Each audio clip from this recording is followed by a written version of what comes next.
Phoenix, well, actually, to the west of Phoenix, Arizona, and has been teaching for a long time. He doesn't know his anniversary.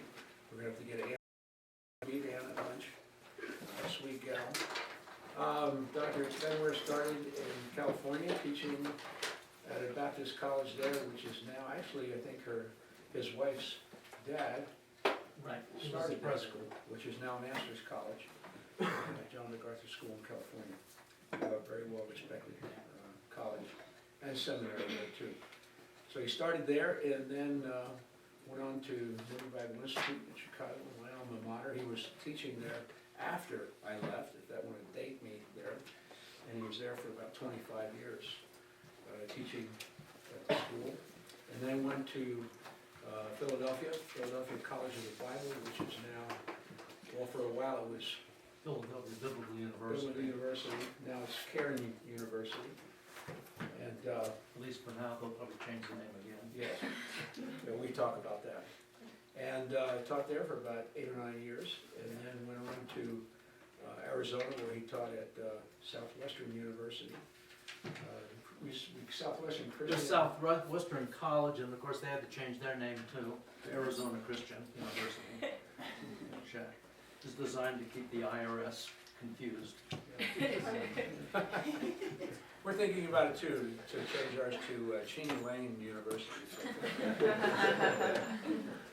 Sometimes it's sort of humorous what's happening in schools, trying to keep up with the kids. Anyway, he taught in Arizona then for about 8 years. Yeah, something like that. And also taught at Grand Canyon University, which is in Arizona, for a while. And now is doing Bible classes in Arizona. Very, very high demand for teaching from the scriptures. And traveled to South America and Russia several times and teaching pastors overseas. Very gifted, and God is using them still in a very wonderful way. We're very blessed, a school our size.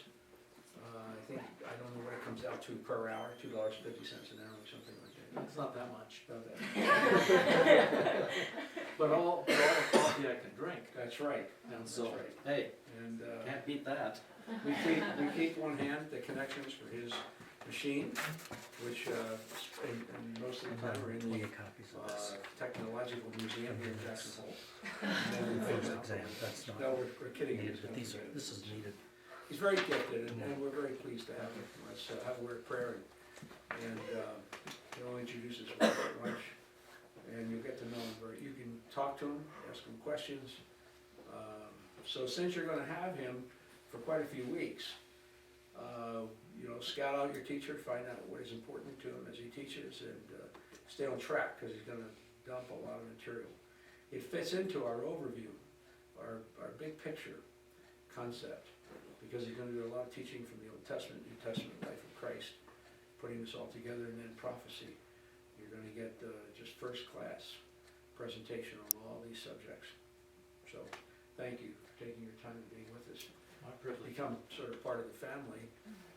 Comes up here in the summer, spends time with us as well. Takes groups to Israel, and I'll tell you about that. And Holly and Scott have gone twice with him. And so let's have a word of prayer. Father, thank you for this morning. Well, with the expectation we come for two reasons. First, we come because Dr. Benware has been gifted by you and has studied and grasped the scriptures, and now will impart incredible information to our students. And secondly, because as we come to your text, you want us to come in faith, believing. Without faith we can't please you. And if we come with the kind of faith that you want us to come with, an expectation of who you are and that your word is true, you have spoken to us. What an incredible thing that God, you wrote a book. You wrote a book for us. And so we come with that faith, and as we come, you reward those who diligently seek. Lord Jesus, you have attached the caveat, you have attached a string, a requirement, if we can want to expect to receive from you through your word. want us to come with expectation. So we do this morning. Thank you. Bless this class. And open our hearts and minds, we pray.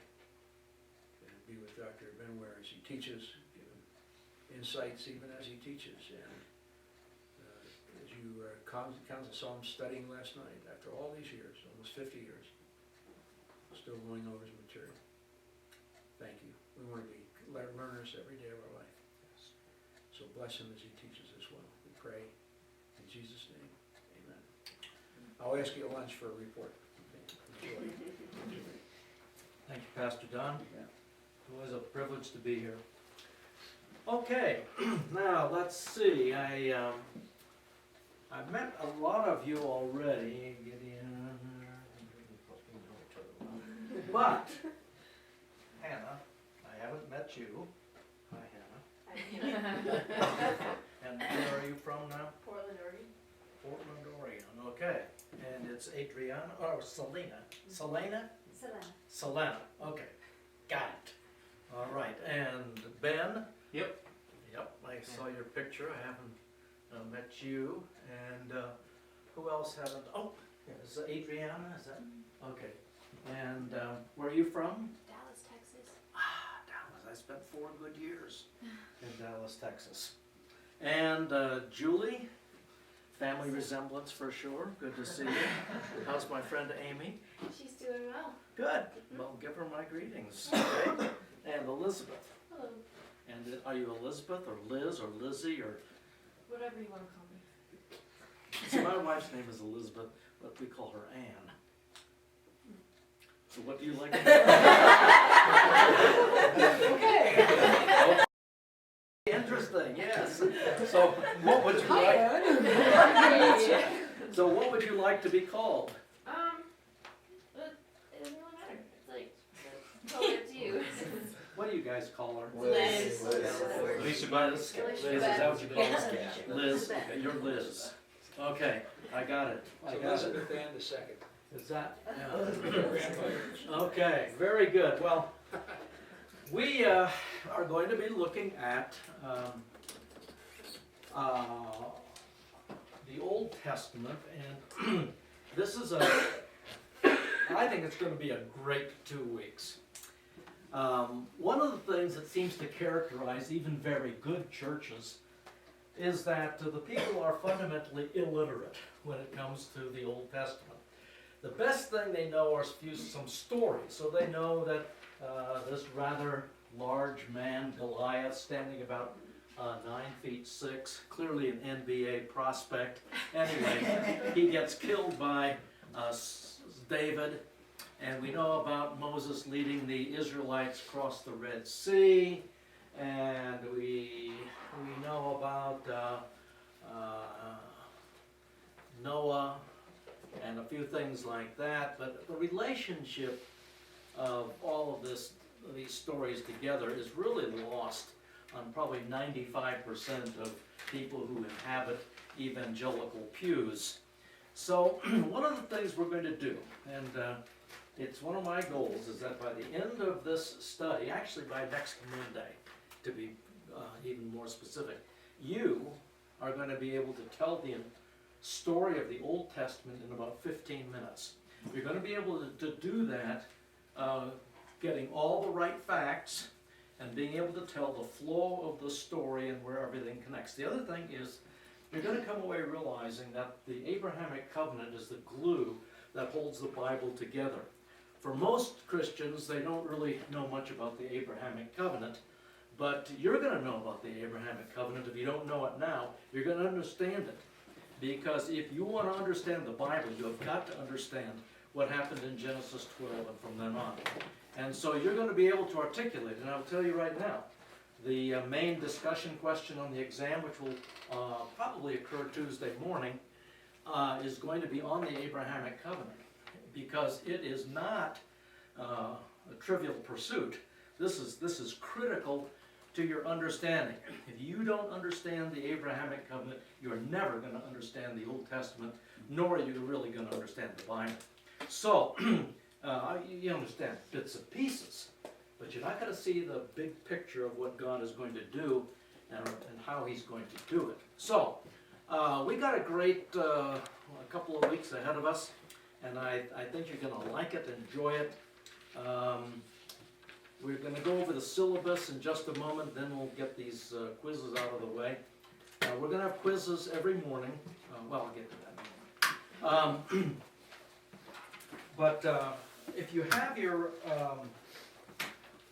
syllabus, which tells you how you get an A in the course, and by the way, I make it clear to students, I don't give A's and I don't give F's. You earn everything you get. So God that never grades on a curve, so I don't grade on a curve either. At the judgment seat of Christ, when we stand before Him, this is not a group activity. It is an individual activity. And so I want to be like Jesus. And we're not going to grade on a curve. You get what you get. And I don't want to stress you out, but you'll earn it for sure. Okay, let's, you got this sheet of paper? Okay, let's walk through it. Some of it won't be clear to you until after we really get into the course, but that's fine. This course is built around what I call the 11 foundational books. They are the 11 books in the Old Testament that tell the story, starting with Genesis and ending with Nehemiah. We're going to be going through that this morning as part of getting the big picture. And so what I've tried to do here is to give you a sampling. In some case it was necessary to give you the whole thing, but by next Tuesday morning, which is the target for our first of 2 exams, you are to read Genesis, Exodus, the books that are listed, and the chapters there. This course is not going to touch on Genesis 1 through 11. You've had that. You're going to have it again and again in various ways. You're going back to creation, fall, flood, the Tower of Babel, all of which are crucial. But as you will see, the story of the Bible really begins with Genesis chapter 12. So we're going to avoid 1 through 11, though, as you will be able to see in your notes, I'm on the same page with Pastor Don and with Jackson Hole Bible College on the matters of an early, young earth, and all of those things. So you'll read Genesis 12 through 50, Exodus 1 to 25. Exodus 1 to 19 basically gives you the story of the Exodus out of Egypt and them ending up down at Mount Sinai. And then those first chapters I just included because I want you to get a little taste of the law code that was given to Moses. Numbers 11 to 25 really tell the story of the great failure at Kadesh Barnea and some of the things that happened in the wilderness wanderings. Joshua 1 to 12, that's half of the book of Joshua, which talks about the conquest of the land of Canaan. The next 12 chapters are on the dividing up of the land of Canaan, which is a real yawner for most people. I mean, do you really need to know that Issachar is going to get the land from that tree over to that rock? I mean, all that stuff is given. And it's interesting, but really, in a survey course, probably not something that we have to know. Judges 1 and 2, we're going to see that Judges 2 gives a summary of 330 years of Israel's history. And so I figured, you get the idea from reading chapters 1 to 2. And you can see the rest of it down through Nehemiah chapters 1 through 6. That's what you need to read on by next Tuesday morning. You will simply make a statement on the exam whether you have read it or not. If by some chance during the first 6-7 weeks you've been here, you have read some of these portions, I'll let it count for the reading assignment. And then you can see the 6 books of poetry that will be due the last day of class, a week from Friday, on the exam there. And again, we've tried to lift out, you'll notice some selected psalms as opposed to reading all 150 of them. And once you read Proverbs 1 to 10, you get the gist of what the book of Proverbs is about, and so on. So, and what you'll do is simply report your reading. On the matter of quizzes, my intent is not to bring stress into your life, but nevertheless you're going to get quizzes. Most of the time it is on the textbook, which you do not need to bring to class. We're not going to be using this in class. Oh, you want to bring it just as a comfort or something, you can do that. But we'll have 10 questions. They're mainly objective questions, true, false, sometimes single word answers, multiple choice, that type of thing. And they're over the reading of whatever I give you as an assignment. We have one for today, and we also have the books of the Old Testament. We'll get to that. Well, we'll do it right at 9 o'clock when we get started. Okay. On the second page, backside, you have the written work, and the written work is basically, you're going to tell the story of the Old Testament. In other words, you're going to work your way through and tell the story that is found in the 11 foundational books: Genesis, Exodus, Numbers, Joshua, Judges, Samuel, Kings, Ezra, and Nehemiah. And if you do it right, you can sit down in a matter of, someone can read your paper, and they have a really good idea of what the Old Testament is about and what the story is about. The other 28 books of the Old Testament are linked in some way to these 11 foundational books. The problem you face on doing this assignment is not coming up with material. There's no bibliography because you're taking it from the textbook and from class notes, and your problem is not what in the world am I going to do to come up with 10 to 12 pages. Your problem is slimming it down. If you go past 12 pages, you will get points deducted. Anybody can go ramble on and on forever. The key is to be able to summarize the story and to do it accurately. So that will be your challenge. And but it's an assignment that will help you to think more precisely and clearly about what the story of the Old Testament is. This will make more sense as we begin to get into the books themselves. So don't panic yet on it. You can do this. Though I would suggest that you don't try to do it the night before. I realize that for some, that's the key to their academic career, is doing everything the night before. That is not a really good idea. You may not help share. Because I realize that Christian fellowship is wonderful, the sharing of things, but no sharing. One year we had a group that had gotten together, and you take Genesis, I'll take Exodus. No. You're to do it by yourself. And this means that you don't find, Wade or Jessica or someone else who's gone through the program before and dig out their papers. You are not to use anybody else's work. It is your work and your work alone. So, I just put that in there for your encouragement. And you'll see that there's a half a dozen items here on which I'm not going to take time to go through. But you can read them and you get what we're looking for in the paper. This assignment is due at 6 o'clock this coming Friday, which by that time you'll probably have most all of the material needed, depending upon how well we do. Ezra and Nehemiah may still be out there, but you have the textbook at that point, and that should give you the idea.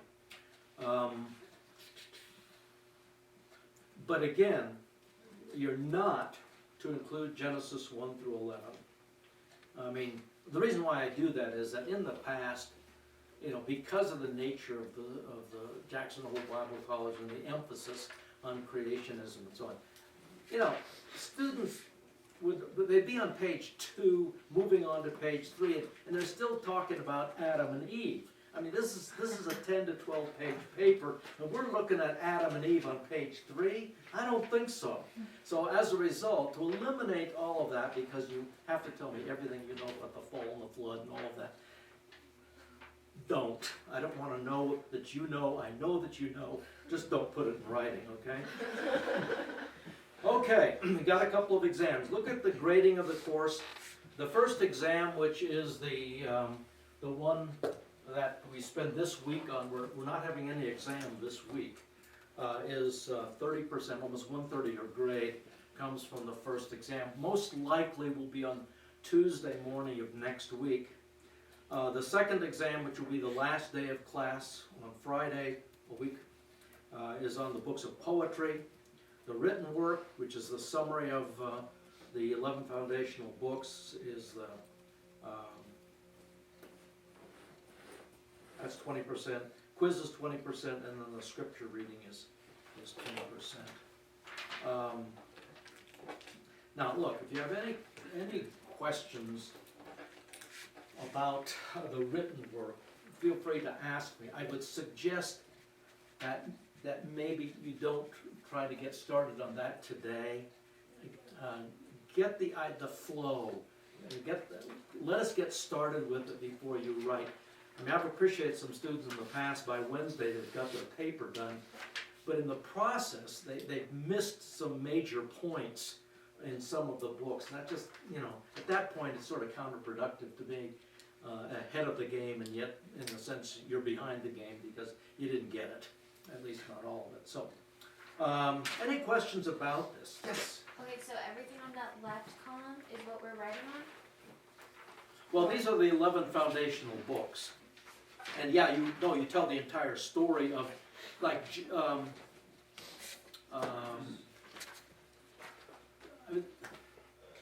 this would be probably highlighting a lot of it, but like 2 Samuel, I have 1 to 8. Well, there's other things about, that's the reign of King David. There's other stuff in there past chapter 8, which you may want to include in it. But this is just for your reading. But these are the 11 books that you'll be going through. Anyone else? I have a question about the Bible reading. Okay, so when we got our acceptance, we were allowed to start counting, checking out the books that we've read for the college, because we have to read through the Bible. Do you want us to only count the stuff that started when we actually started school? Yes. Okay. And the reason is, I love the fact that you may have, when you were 12 years old, read through the Bible, but I'd like it to be a little fresher than that, So, okay. So it's kind of like since mid-August or something, we'll say, it just as a date, or even August 1st, But anyway, any other questions? Okay, well here's. The quizzes unfortunately take time, and I want to move through those fairly quickly. So here's what we're going to do. The first quiz we're going to do right now. Get out a blank sheet of paper, and it'll be on the books of the Old Testament.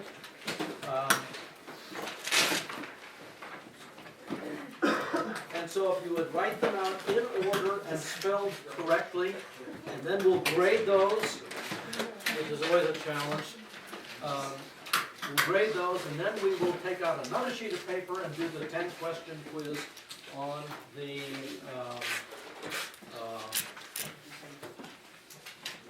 textbook reading. Okay?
Oh, you did that? Yeah. Oh, okay. Where is it? Do you have it? Is it in here? Yes, Okay, good night. yes, you can. Okay. Look at that. Okay, this is it? Yeah. Okay. I think this is gonna work. Okay.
And when you're done, if you flip your paper over so I know that you're done.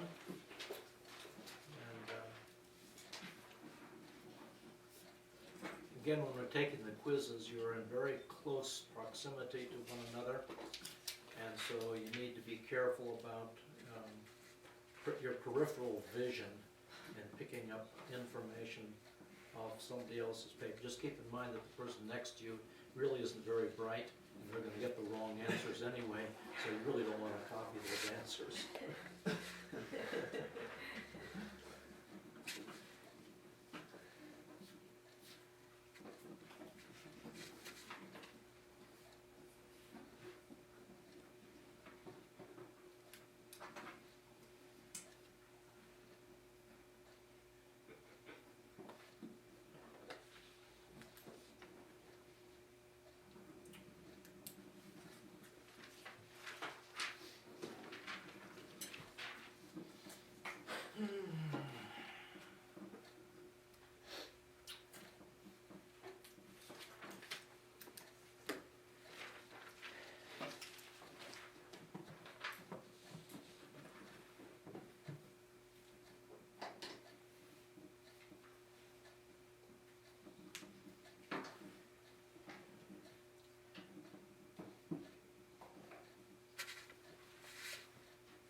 Anybody need any more time?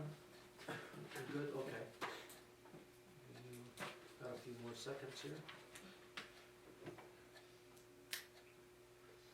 While they're finishing up, the way we do the quizzes is that when we get done taking them, we simply swap papers and do our best to grade them. If you run into any real super problems, just can't figure things out about the answer, which isn't usually the case, but you just put a question mark there, and I'll check it later. We'll take a look at it. But I just, normally, I really, personally, I don't like to spend so much class time on quizzes, but sometimes they're almost necessary evils for get extra exposure to what the subject is, so that's why we do it. Okay, are we good to go? Is anyone else still needs another 8-9 seconds? Okay, swap papers if you would please. And here's the way we'll do it. There's 39 books. Everything's going to be worth 2 points. Yeah, Adriana, why don't you just swap to something else? There you go. Good. Okay. Yeah, I just don't want you grading your own paper. Some of you'll be too hard on yourselves, and some will cut too much slack for yourself. Okay. There's 39 books, so everything's going to be worth 2 points. 1 point if it's in the proper place, 1 point if it's spelled correctly. So in other words, if you get your name right, you get 22 points to start with. All right. Okay, here we go. Take a look at them, and I'll run through it real quickly. Nothing too hard about Genesis or Exodus or Leviticus or Numbers. Deuteronomy is oftentimes Duet-eronomy. It's D-E-U-T, not D-U-E, so make sure that's right. Joshua, Judges, Ruth, Samuel, Kings, Chronicles, not Corinthians. Corinthians sometimes finds its way into the mix. Ezra, Nehemiah, N-E-H-E-M-I-A-H, Esther, E-S-T-H-E-R, Job, Psalms, Proverbs, Ecclesiastes, E-C-C-L-E-S-I-A-S-T-E-S, Song of Solomon, all O's, no other vowel there. And then with the prophets, those are sometimes a little bit more challenging as far as spelling is concerned. Isaiah, I-S-A-I-A-H, Jeremiah, J-E-R-E-M-I-A-H, Lamentations, written by Jeremiah. Ezekiel, oftentimes misspelled, it's E-Z-E-K-I-E-L,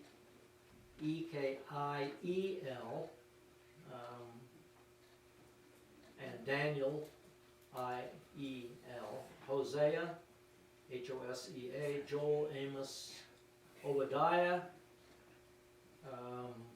O-B-A-D-I-A-H, Jonah, J-O-N-A-H, Micah, M-I-C-A-H, Nahum, N-A-H-U-M, and then my favorite, Habakkuk, H-A-B-A-K-K-U-K, Zephaniah, not to be confused with Zechariah, Z-E-P-H-A-N-I-A-H.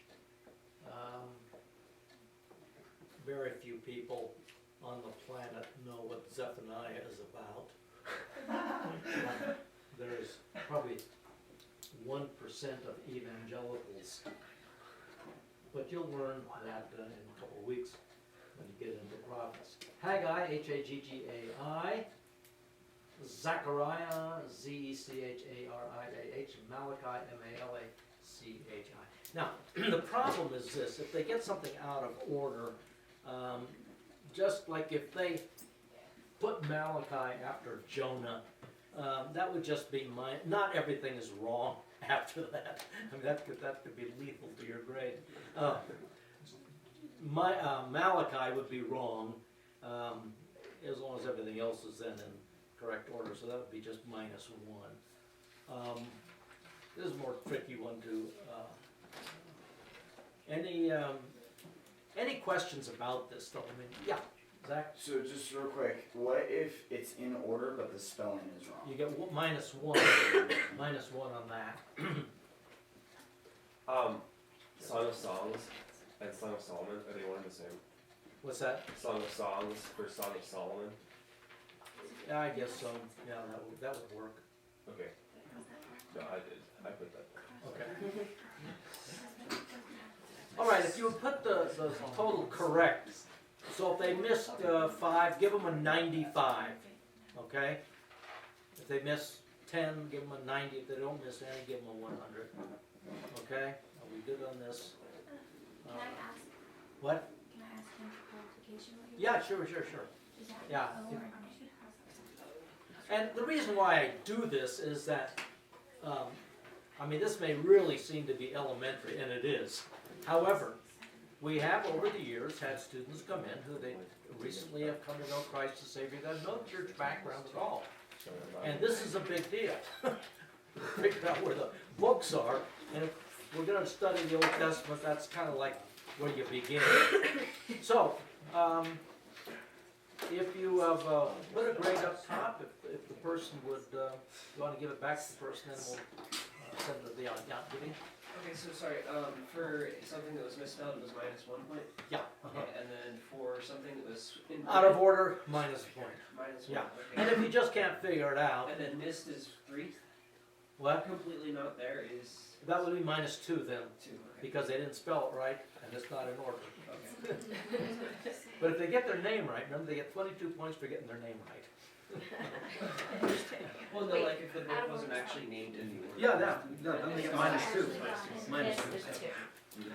Okay, if you put the score up top, let's send them in, please. And then let's,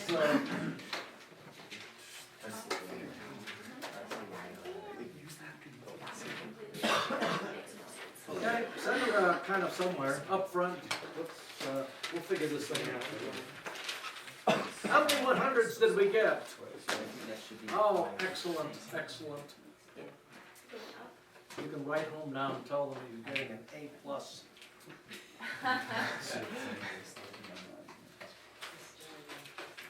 Thank you. How about over here? We doing good? Okay. Yeah, that's it. We are. Oh, okay. Very good, thank you. Now have them all, please. Okay. Great, thank you. Anything else? Okay. Now, I put the quizzes, and usually it takes two slides to get them down. So here's what I do. I put the first one up, and then I'll go on to the second one, and then I'll go back to the first one again. So if you don't get everything here immediately, you'll have a chance to review it again. So, again,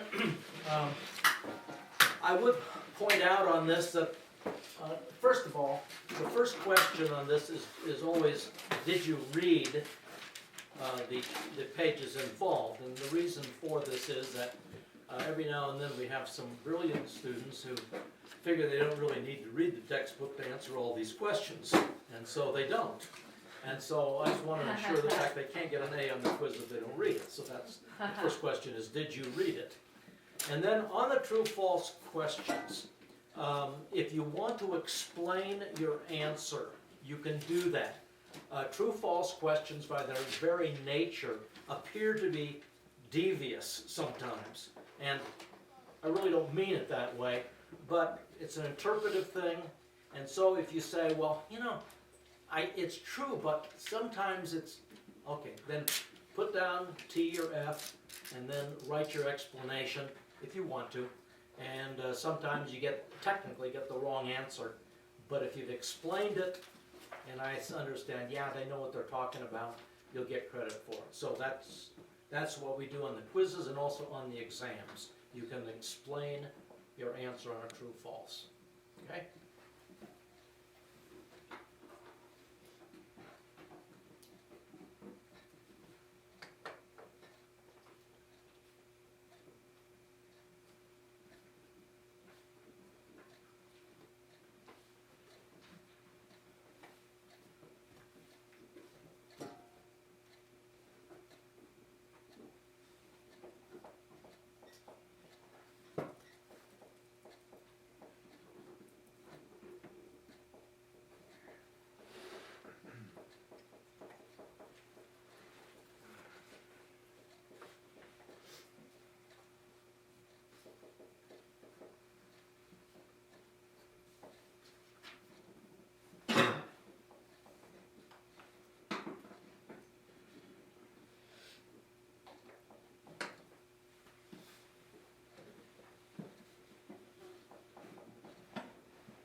Okay, we'll go on to the next slide, and don't panic if you didn't, there's, number, whatever, you still haven't figured out, because we'll go back to it before we grade it.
When I have multiple choice questions, you can only put down one answer.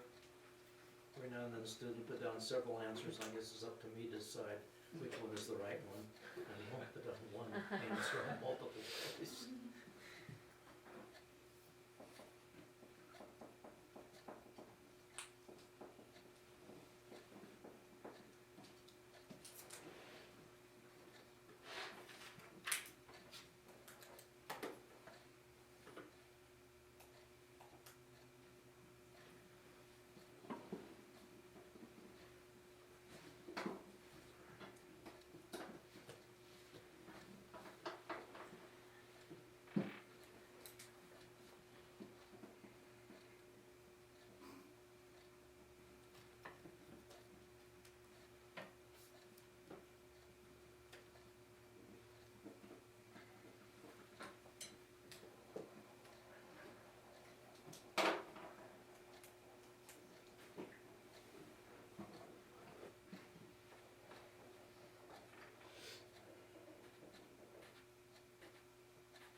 Nice thing about objective questions, if you're absolutely clueless on the answer, at least you either got a 50% shot or a 20% shot. All right, I'm gonna move back, so look, we're not gonna sit here while you can't remember anything. Take your best shot at this one, and we're gonna go back to the previous one, and then, okay? Quickly on this one, okay. All right, just if you need to mop up anything there, finish that up, and then we'll swap papers.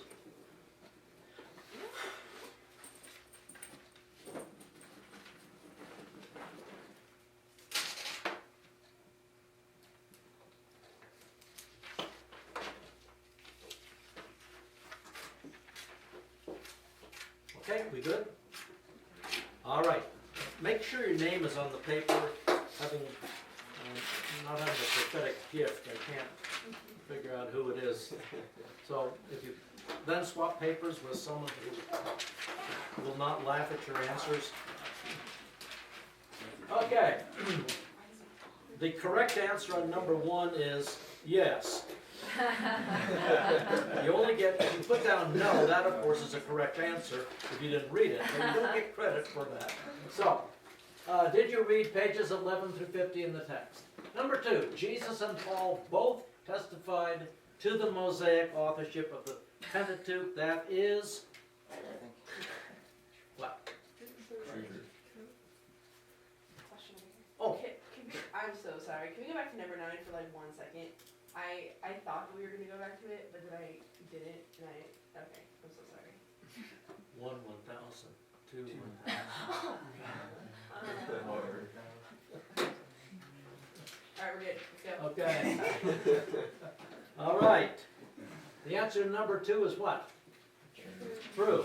Both of them did refer to Moses as the author of a book there. Number 3, Moses received all of the information found in the Pentateuch directly from God himself down at Mount Sinai. That it would be false. After all, Numbers, Deuteronomy, all took place after Mount Sinai, though Moses wrote them.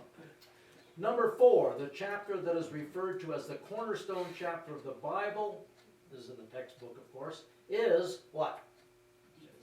D. Genesis chapter 12. That's the first giving of the Abrahamic covenant. And that becomes the launching pad for the rest of the story of the Bible. Number 5, the Abrahamic covenant is an everlasting covenant. That is true. Number 6, the Abrahamic covenant is an unconditional covenant. That is true.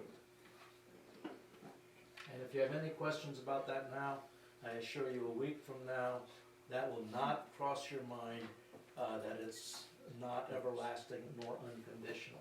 You will know it for sure. Number 7, according to the text, the nation of Syria became the incubator to protect God's baby nation of Israel. That is false. And what is the nation? Egypt will become that, will take that role. Number 8, this is one of the 3 primary names for God in the Old Testament. That would be B, Adonai, Master or Lord. Number 9, the name of God, which means he is the self-existent one, is D, Jehovah or Yahweh. And number 10, the documentary hypothesis denies the Mosaic authorship of the Pentateuch. That is a true statement. Okay, now, if they, okay, is there anyone, you put down the wrong answer, but you did explain it? Any of those? From 6, I wrote that it was false, but I said it was conditional for God, but not Abraham's descendants.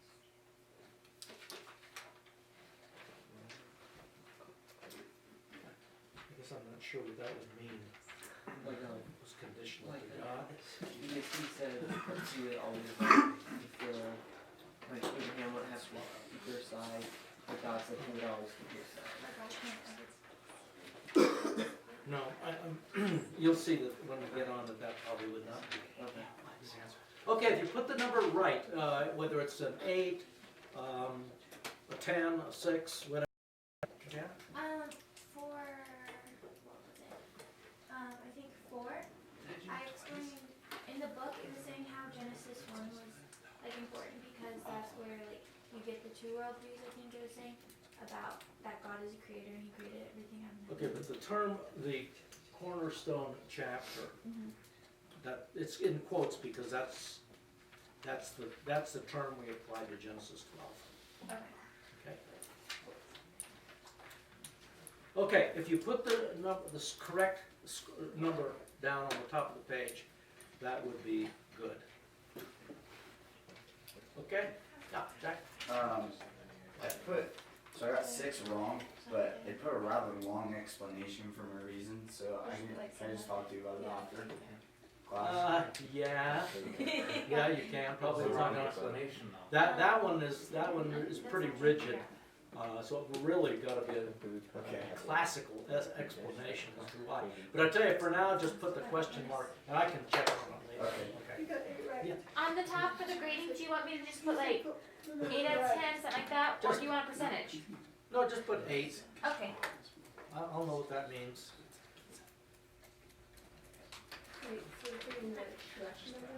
The correct number, yeah, the number they got right. We don't want to be negative in this class. We don't want to say -3. We want to say 7. Okay, do that, would you please, and send them back. Let the person rejoice over their score, and then send them on out front. Okay.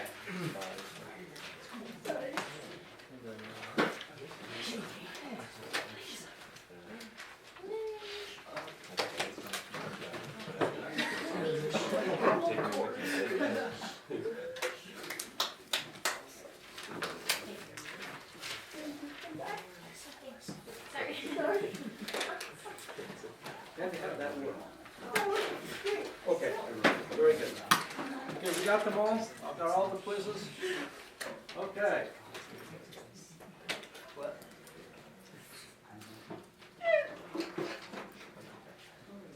Uh, here's the way we're gonna go at this thing. We are dealing with a huge amount of material.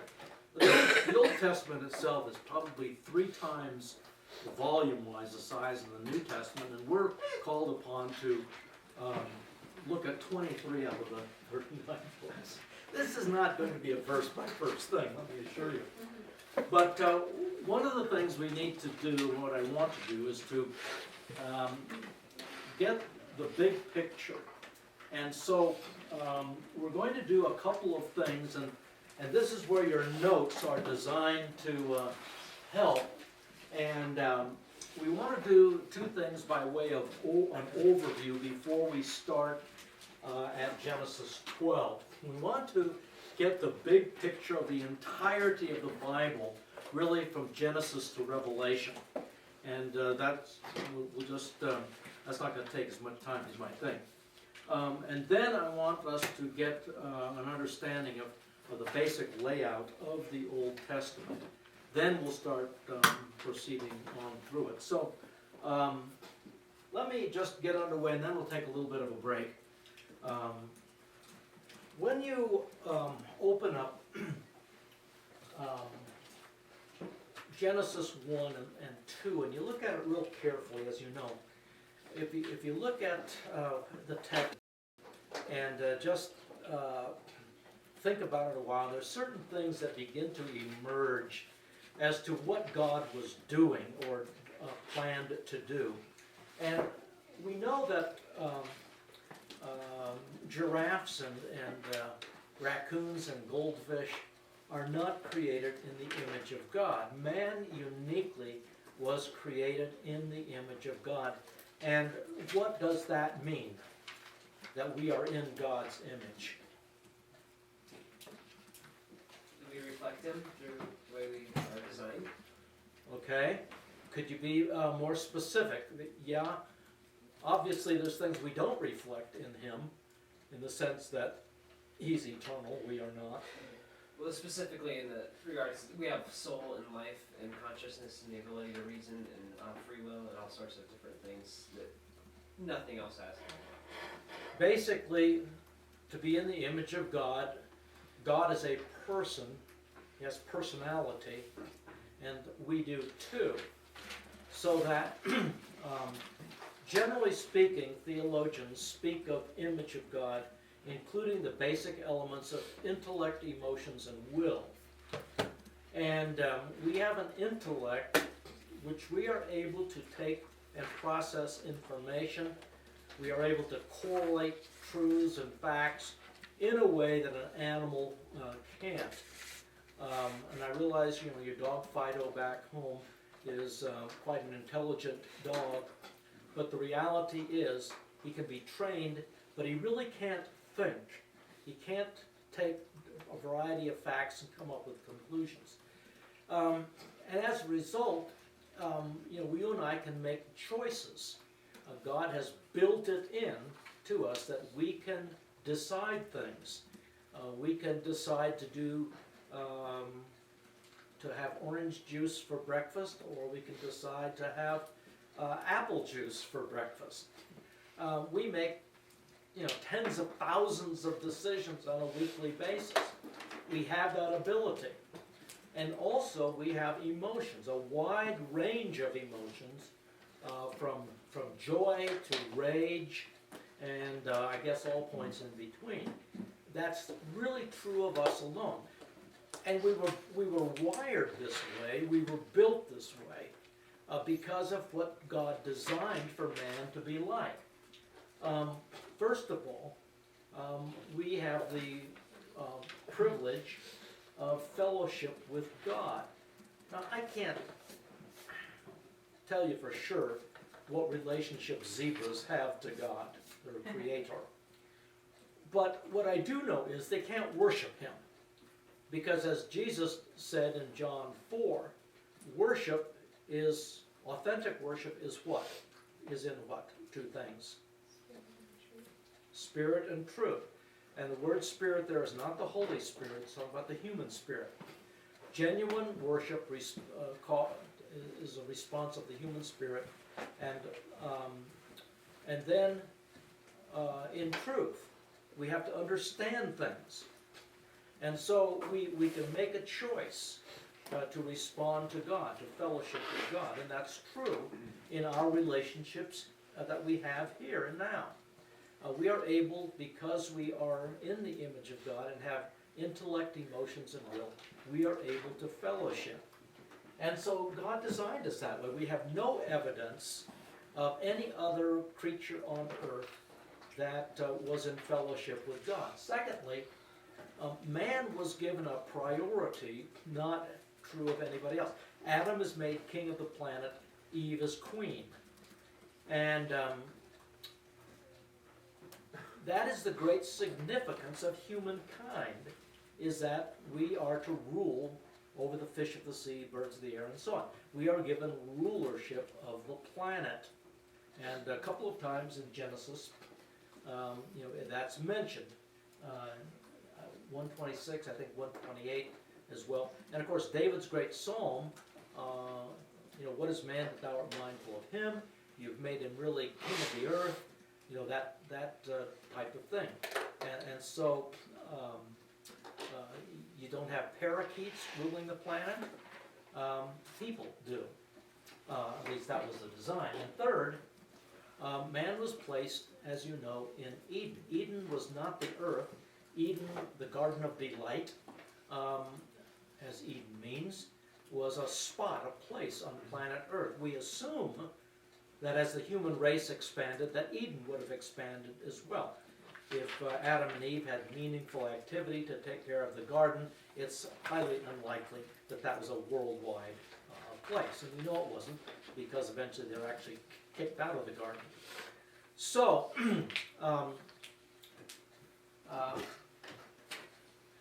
we have some description, as you know, in Genesis 2, as Moses expands his discussion of the sixth day of creation.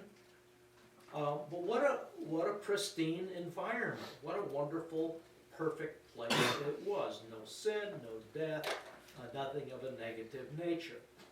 We don't know how long they were there. My guess is not very long, a few weeks. Before all of this came about. I can't prove this, but the very fact that Eve never was pregnant in the garden, no children were born in the garden, Eve did not have gynecological problems, none of that, and yet no children are born there, and so you're probably not talking about that much time. And furthermore, I doubt that Lucifer, son of the morning, Satan, the devil, the serpent of old, is going to let a whole lot of time go by before he enters and does what he does. So we know what took place. We know that this place that God declared was good and then concluded by saying it was very good is in one terrible moment comes to a crashing halt. Sin enters. And man loses everything. He is removed from the place. He is removed from the garden, and we now have angelic patrols there. God said that in the day you eat, you will die, and die they did that day. Death, by the way, is not termination. Death is separation. And man experienced separation from God. They died. And so fellowship with God is now marred beyond repair, at least in time, because even today we have not been restored fully and completely, but we'll get to that. But the third thing that was lost was the priority of man. Adam and Eve were designed to rule the planet. That's the great significance of humankind. But there's a new sheriff in town now. Jesus refers to him as the God of this world. Paul tells the Corinthians the same thing. Satan is now referred to as the God of this world.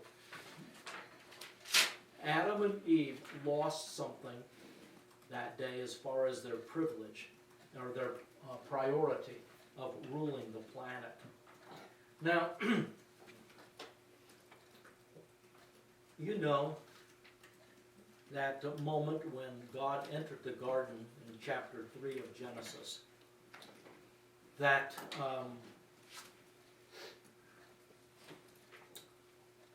he addressed the issue.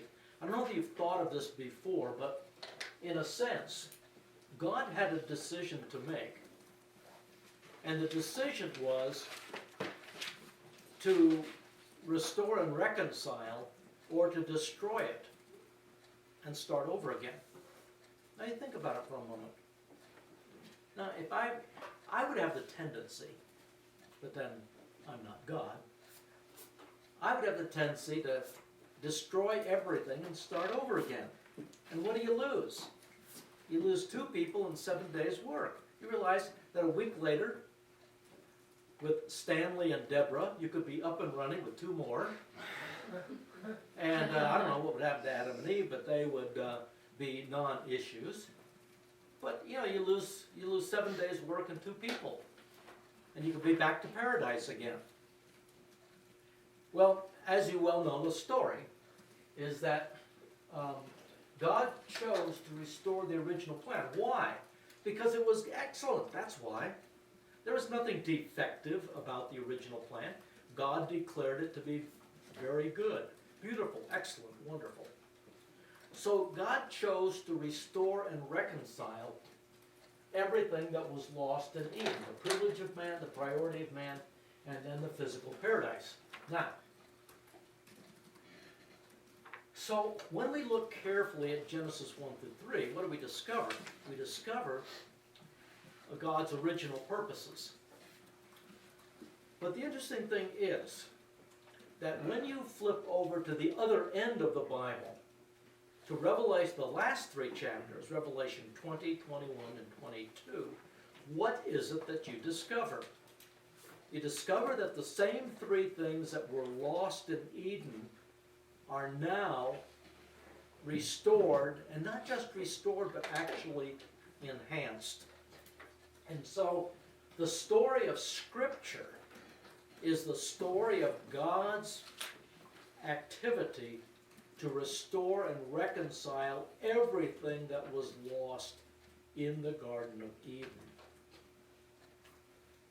So, I want us to look at the restoration and hit some things, and then we'll take a broad view of the Old Testament scriptures. But we've been at it for a while, so let's take 10 minutes. We're going to start at 10:26 Jackson Hole time. Okay? Go do what you need to do.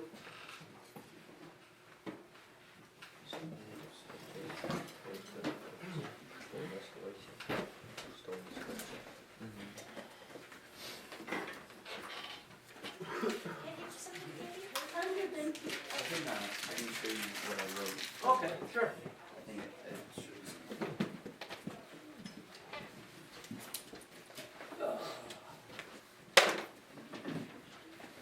Okay. Okay, wow. So You wrote term paper. I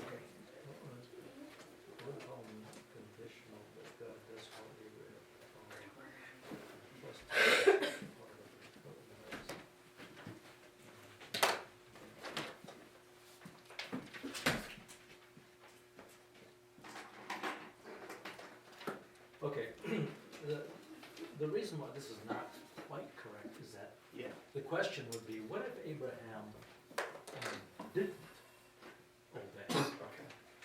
Oh, is that the covenant would still be in effect? Okay. I mean, because what we're going to see in the Old Testament, obviously, is that that's what characterized Israel, Okay. was disobedience Yeah, and yeah, yeah. unbelief. And so, if it was up to Israel, to maintain the covenant. I mean, they're dead. Yeah. But since the covenant is unconditional, and we're gonna mention it, which is why Paul, when he talks about the covenant in the book of Galatians, he refers to it as a promise. Okay. So God says, I'm gonna do this. All right. Yeah. Okay. Now, so there are consequences.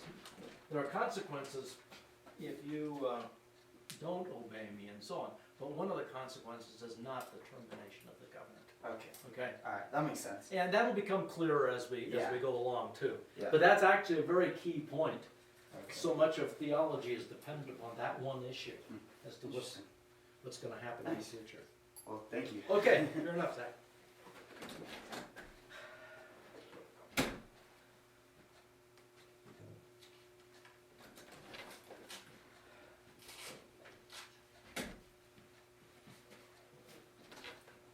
Oh, you Gentile.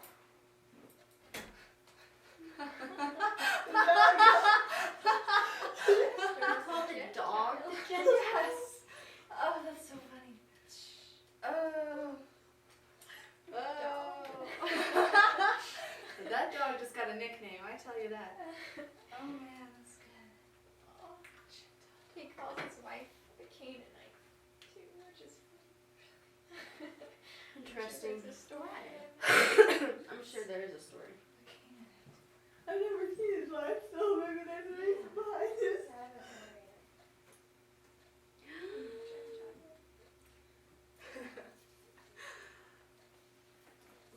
I really like him. He's gonna be a good teacher.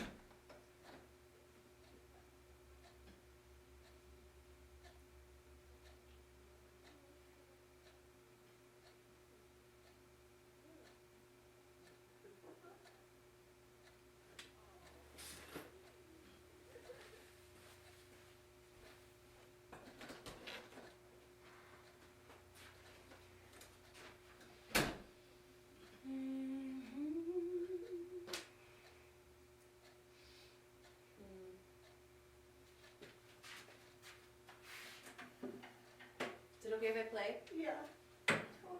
Sweet. Wait. Better not get any cookies. And you better not get any cookies. He's just gonna look at him. Just gonna look at them. Yeah, right. Yeah, right. He told me that he wasn't gonna like eat anymore starting Monday. So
That's what many people want it.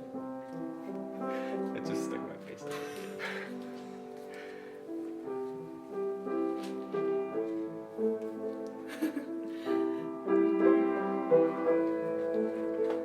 Hey everybody, name's Jenkins. Leroy Jenkins. Let's do this.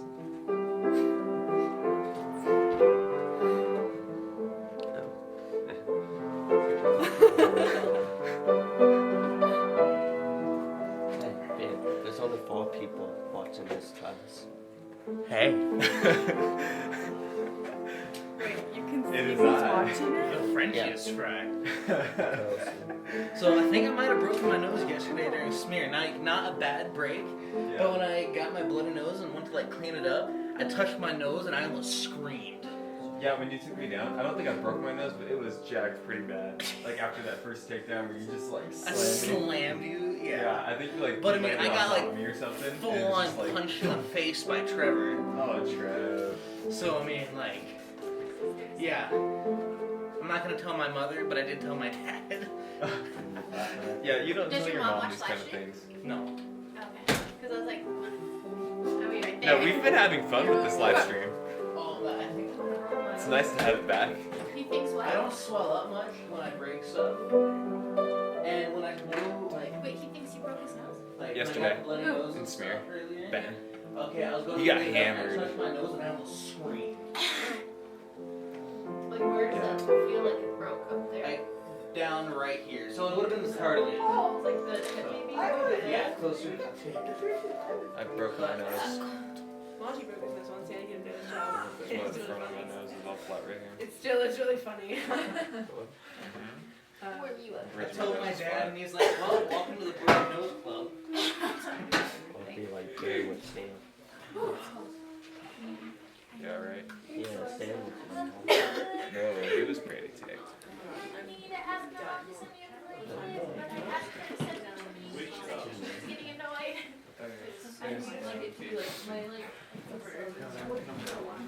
Yeah, that's all I have. I have a comforter at home. I don't have a comforter in class.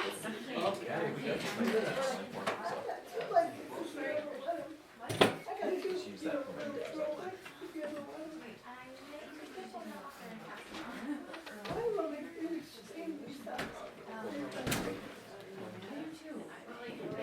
This is you go.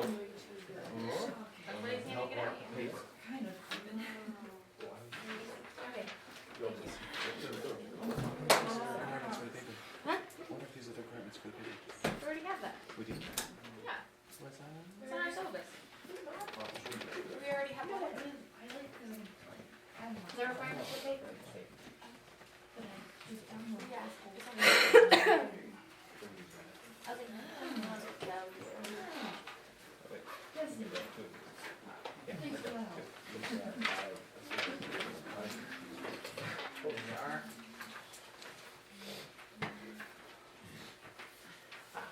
was like, Extra one here? Okay.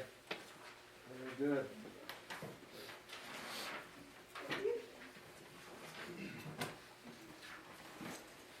oh, okay. This is so helpful. It is. Okay. this is an outline.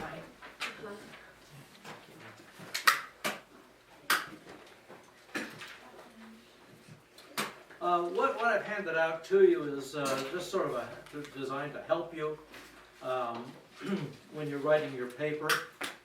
Please don't slavishly adhere to this thing so that you start foundational book number 2, Genesis, and say, the time between Genesis and Exodus is, and we know that the elements of a nation are, and let me tell you about the man Moses. I mean,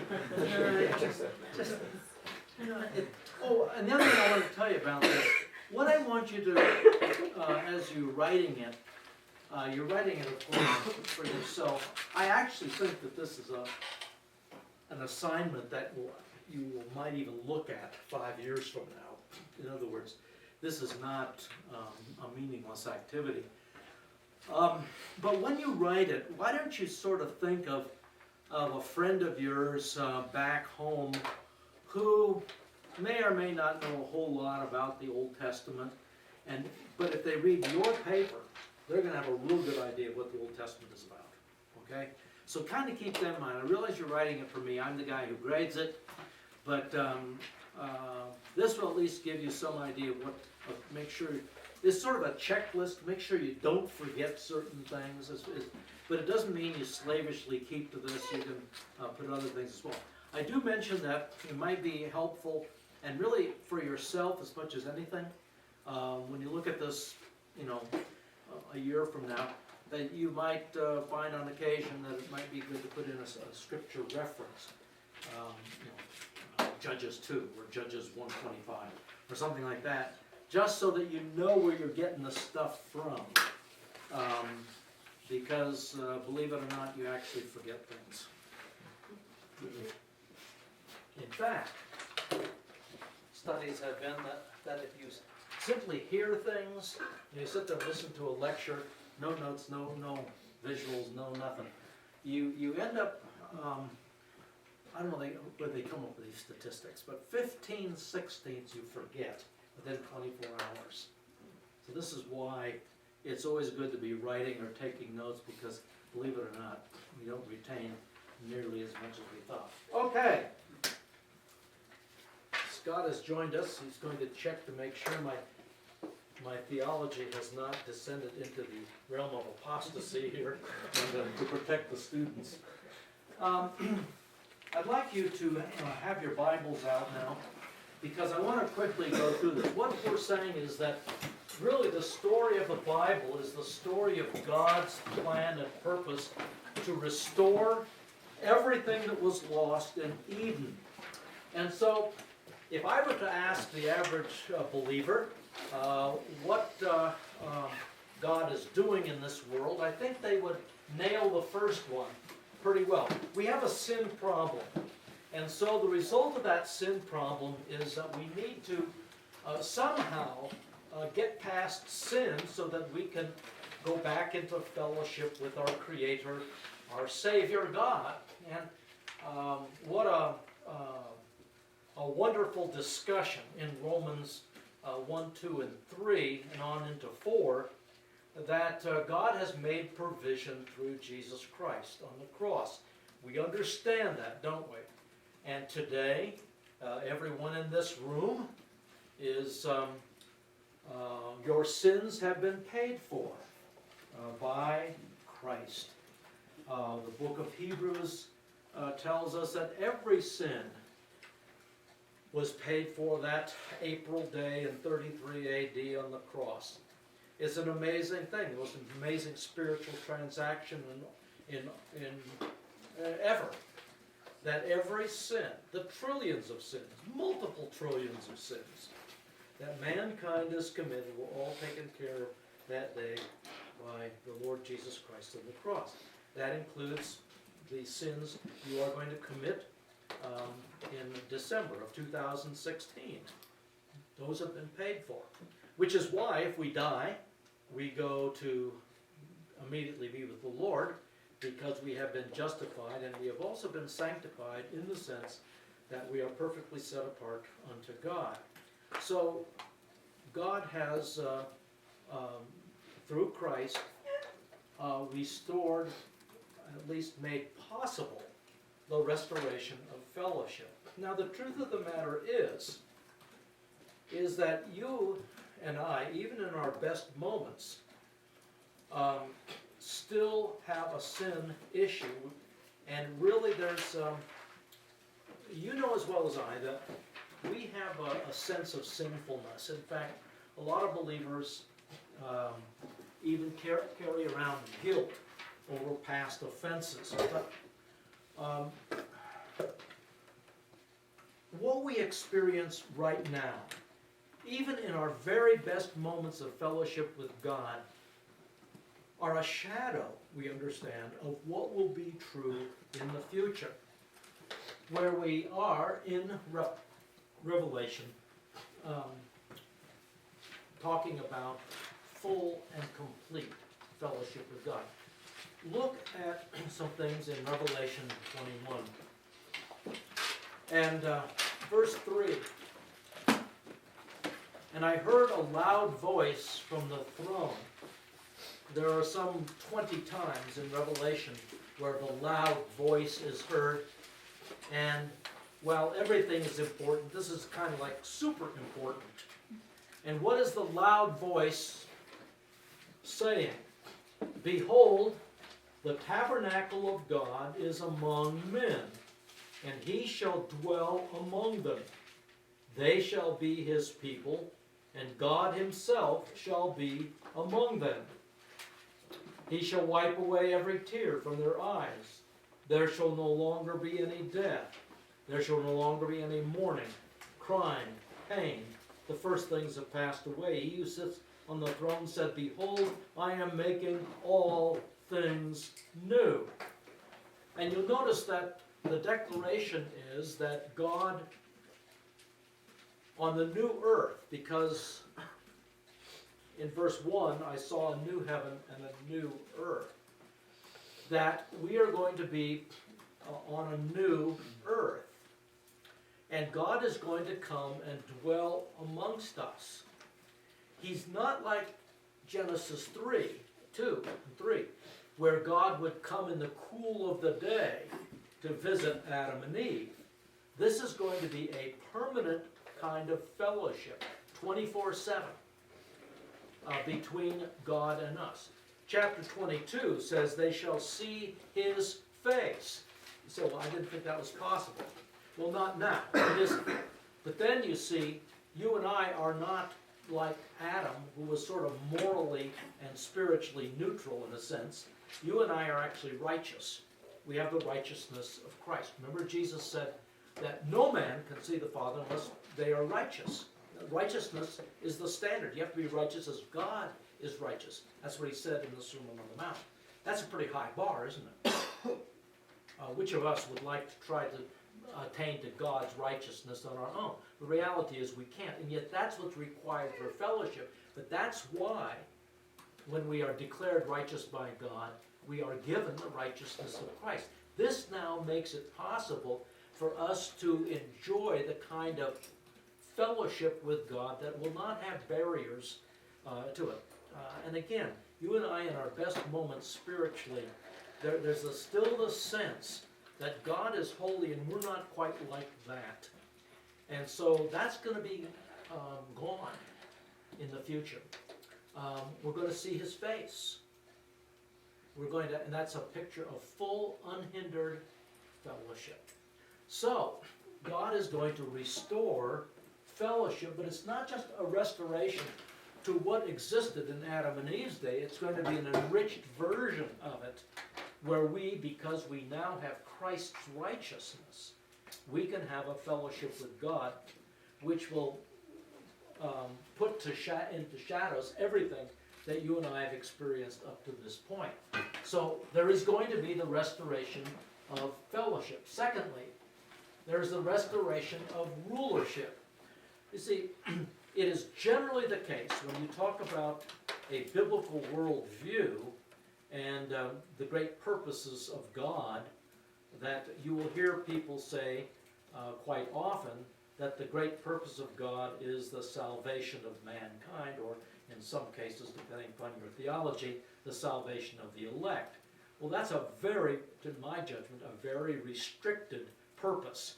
God is going to restore everything. The creation needs to know that God is capable of restoring everything that was lost in Eden. And one of it is rulership, which is part of the reason why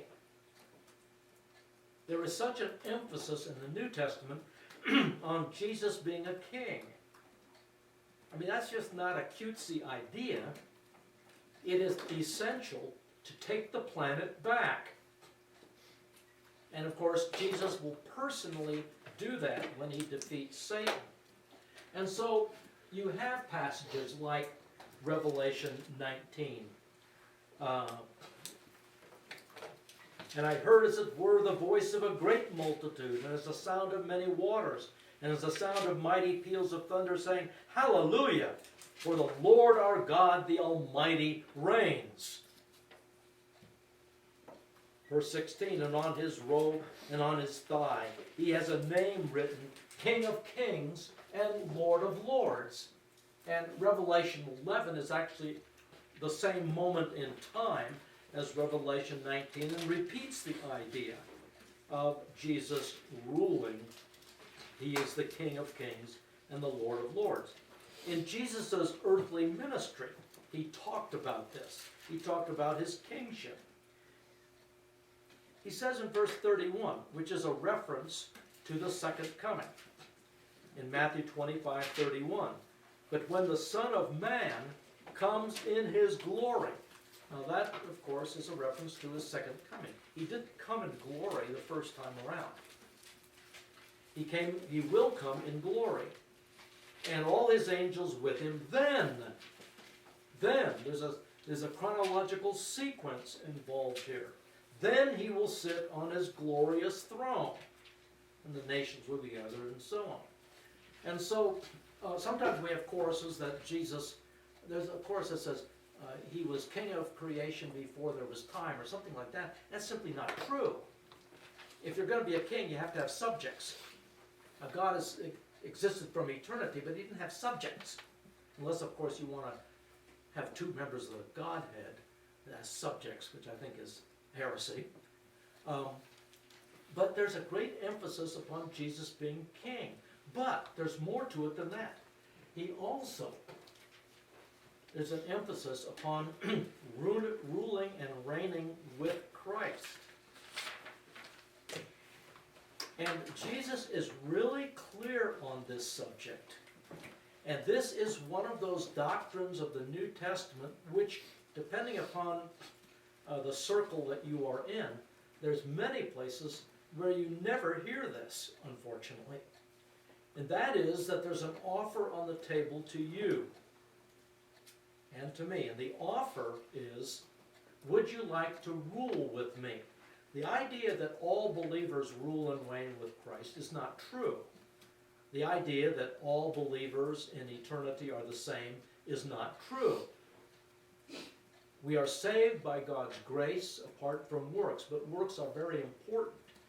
Read, for example, I don't have it up there, but in Luke 19, a parable that Jesus gives in verse 11, it's very clear that his three servants are going to be distinctly different in his kingdom. So, this is a whole subject. I wrote a book called The Believer's Payday, which brings together some of the major New Testament passages on this doctrine. And it's a wonderful doctrine, it's a powerful doctrine, but it removes, I think, the idea that just because you are a believer and you are a child of God means that you will, everyone will be the same. But that's not true in your family, is it? Do parents, I mean, in some families, do parents treat a disobedient, rebellious child in the same way as they do a compliant, obedient child? No, they don't. They're not good parents if they do. If they overlook bad behavior. And the idea that all believers, those who are serious about following Christ and those who are not, are going to end up all the same in the future forever kingdom of God is simply not true. There's just too many scriptures that say differently. Jesus himself says it. His apostles say the same thing. Why this emphasis? Because we lost rulership of the planet back in the garden, and it will be taken back by God. The third thing that was lost is paradise. And in Revelation 21:1, it is clear that God is going to create a new heaven and a new earth. Now, the word for new in Revelation 21 is a Greek word that has the idea of a freshness. New in the sense not of being different or strange, but new meaning fresh. It's the kind of word that we would use for, like, I bought a new car. Well, it's not strange, something strange or different, is it? If I were to say to you, you ought to see the new car that Scott bought, it's out in the parking lot. Well, you wouldn't. What would you expect to see? Well, you'd go out and you'd see a car. And you'd see one that didn't have dents and rust and all kinds of things. But it would be an automobile. And that's the idea. God is going to create a new earth. Why is he going to do that? Well, why did he create the old one? Why did he create you and I with bodies, physical bodies? We are to live on this planet. Why is it that we're getting resurrection bodies? If we're going to float around in space for eternity, why in the world do we need bodies? Why can't we be like angels who are spirit beings? Well, the answer is we are built and wired to live on this earth. And I think that it might be worth your thinking and investigation to consider this as a possibility. That what God is doing is going to restore everything that was lost, and that includes a physical earth. a paradise. So that it may be incorrect to say that if you accept Jesus as your Savior, you will live with Him forever in heaven. I would suggest that we will be with Him forever, but it's not going to be in heaven. It's going to be on a new earth. I remember when I was growing up, I was 5th, 6th grade, something like that. And in our church we had a class of junior boys. And I don't know why, but Mrs. Slater was, I guess, the only person who was willing to teach these junior boys. Mrs. Slater was a very nice woman, but junior boys was really not where she should have been. Anyway, I remember one Sunday, Mrs. Slater saying to us, "Boys, won't it be wonderful when we see Jesus and are with Him forever?" We thought about that one a while, and when we considered the two possibilities that were available, heaven or hell, obviously heaven was the better choice, but frankly, we weren't particularly anxious to go there. Hey, not because there's anything wrong with Jesus, but you know, when we would go into the worship service, we had a very difficult time on Sunday mornings with a worship service that lasted more than an hour and 10 minutes.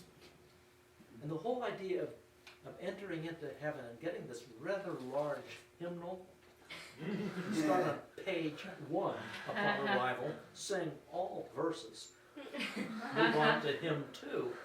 An eternal church service was really more than we could handle.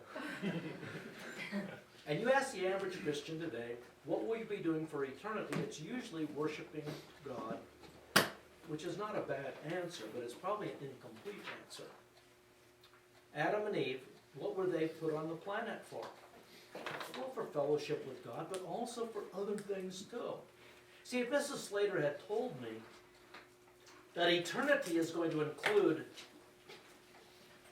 lakes and streams and meadows and all kinds of things that I like that would be kind of neat. Well, I'm suggesting to you that's exactly what is going to happen, because God is going to restore everything that was lost. We are going back to Eden, but it's now going to be an Eden which will never, ever experience the fall of man again. Why? Well, because the inhabitants of planet Earth are going to be in glorified bodies, incapable of sinning. By the way, I forgot to mention one thing. I don't know if you've ever seen this before. It's kind of a curious thing. In Revelation 21, this is going back to rulership. In Revelation 21:24, listen to this. And the nations shall walk by its light. A reference, by the way, to the New Jerusalem. By the way, you've heard people say, I've heard it at least many times, that in eternity there's no more sun, the Bible says. That's not what it says. It says in the New Jerusalem there's no need for the sun because the glory of God is manifested there. But God's going to create a new heaven and a new earth. What's the new heaven? Well, it's apparently going to be like the old one. This past week, for some reason, I was watching a documentary deal on TV about the Hubble telescope and all the problems they had. They sent the thing up, and the lens, after years, 8 years of polishing the thing, it didn't work right. And all they got back were these, fuzzy images. And so this was distressing. So eventually, they go for the idea of sending up people to repair the thing, and they did.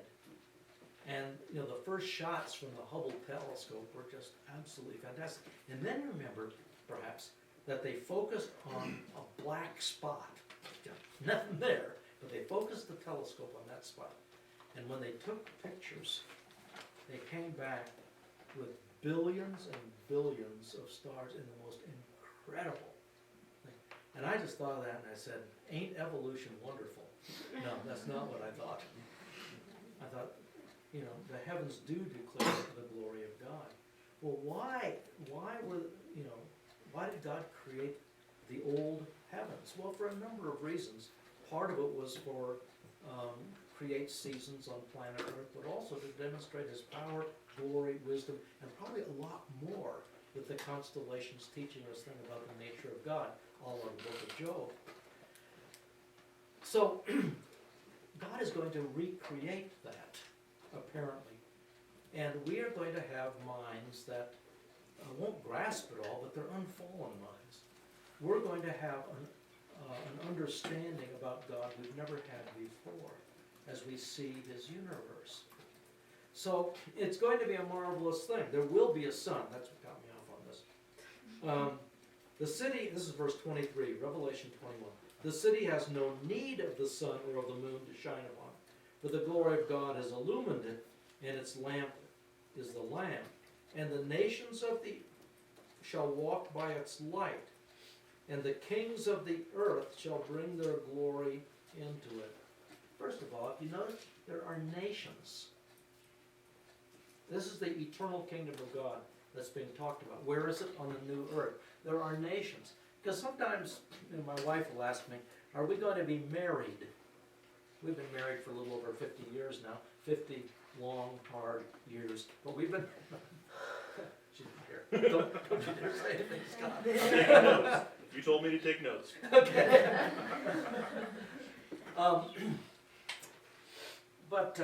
You look at, what was I saying? 50 long. I know that was a sidetrack. Oh, yeah, she's asked me, are we going to be married? And I don't have the exact answer to that, but the idea that we're all going to be kind of the same is simply the human race is going to be divided into social groups. We have nations, at least. My guess is there's a breakdown into other clans or something like that. I don't know what it's going to look like. So, and I can't solve the problem if someone has more than one wife, what would that look like. But the idea that there are nations tips us off that there are going to be apparently subdivisions within the believing world. The other thing is kings. Isn't that interesting? There are kings in the eternal kingdom of God. Who are these people? Well, if I read the New Testament correctly, they have been very faithful to Jesus Christ in their lives, and they are in fact going to share the kind of rulership that Adam and Eve once were designed to have in the first place. The point is this, class, that God's purpose is a much larger purpose than just saving people. He is going to restore everything that was lost in Eden.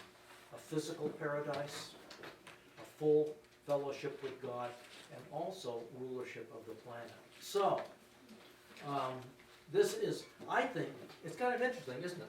The first 3 chapters of Genesis, the last 3 chapters of Revelation are sort of like the bookends of the Bible. And the rest is the story of how in the world God is going about doing it. So, the Old Testament, of course, begins the story of God's program to restore and reconcile everything that was lost in the Garden of Eden.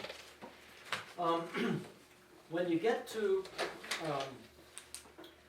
the Genesis 3 account, God said to Adam, Eve, and the serpent that the key to solving the problem is going to be the seed of the woman. That's the only time that phrase is used. It's usually the seed of man, but it said the seed of the woman. It doesn't teach the virgin birth, but it certainly opens the door to further revelation on that subject. But basically, God said in the garden that humankind brought the problem into the world, and humankind would solve the problem. Now, did Adam understand? No. Did Eve? Did Satan? At least not at that point. He didn't. So, what did Adam and Eve think? Well, they thought, apparently, that their child that would be born to them would be, in fact, the one who solves the problem. And so, you have this rather strange thing in Genesis 4. The man had relations with his wife Eve, and she conceived and gave birth to Cain, and she said, I have gotten a man-child with the help of the Lord. Or, as your marginal note would read, I have gotten a man, the Lord. It's a strange thing that she says, but what it probably, they have named this firstborn thinking that he is going to solve the problem. Now, Satan got the gist of God's message, being a little bit smarter than Adam and Eve, that it would be mankind that would bring about his demise and would solve the sin problem. And so, as you know, he engaged on later on the attempt to pollute the human race with the sons of God cohabiting with the daughters of men, which I believe, as Pastor Don does, is a reference to demonic beings, because that's B'nai Elohim is only used of angelic beings in the Old Testament. At any rate, what in the world is the seed of the woman? Well, that of course will come clearer. So, standing back on the mountain peak and looking at it, what did man originally produce? He created fellowship with him, ruling the planet, and living in a perfect paradise, and that of course is now eliminated. In the book of Revelation, what do we find? We find that fellowship is restored, but it's a beautiful, unhindered fellowship, an enriched kind of fellowship. Faithful believers will rule with King Jesus, and paradise is going to be restored. Now, the whole story gets underway with the seed of the woman, and that is pretty vague. At that point in time, if the scriptures ended at that point, we'd all be scratching our heads about what in the world this means. But the next important event, which begins to open the door on what is going to happen, is that God enters into this covenant relationship with Abram, later to be called Abraham. Abram, from what we know, was a worshiper of the moon goddess. We have no idea, really, why God selected Abram. But obviously there's more to the story than we know. It is clear that Abram and his wife Sarai, apparently, came to a knowledge of the true God. Now, it is this covenant with Abraham that I think rang the bells in hell. Alert, alert, we now know what the seed of the woman is like. It's going to come through this guy, Abram. And Satan now begins to put Abram in the crosshairs. And this, of course, is where anti-Semitism begins. A hatred for Abraham and his descendants. We see it today. It's back on the increase again, especially in places like Europe and the Middle East, and in our own country as well. Why this irrational hatred for Jewish people? Well, it's not just a human thing, it is a satanic thing. So, in Genesis 12:3, we will be looking at this. You have the very first giving of this covenant relationship. Now, fast forward approximately 2,000 years, because the Abrahamic covenant is given in about 2090 BC. You have the entrance of Jesus into this world, born of the Virgin Mary. In case people haven't figured it out, Paul is very clear in the book of Galatians that Christ is the seed, the long-awaited seed, who is going to solve the problem. And so, in a sense, the two great events prior to the end times and the return of the seed to the earth are the declaration by God that mankind is going to solve the problem that mankind brought about, and the giving of the Abrahamic covenant and the entrance of Jesus into this world. These are key events. And then, of course, in the entrance of Christ into the world, you have his death on the cross. And we're going to deal with this in the life of Christ. We do that, I think, in April.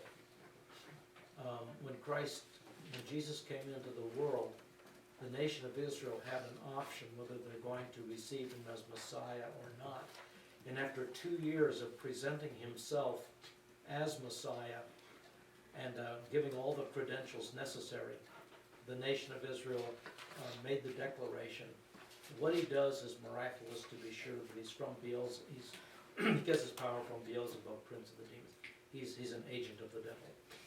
And with that, Christ's ministry changed, but terrible judgment came on that generation. And on the day of Pentecost, when Peter gives a sermon, he says, "Save yourselves from this generation, because they are under the judgment of God."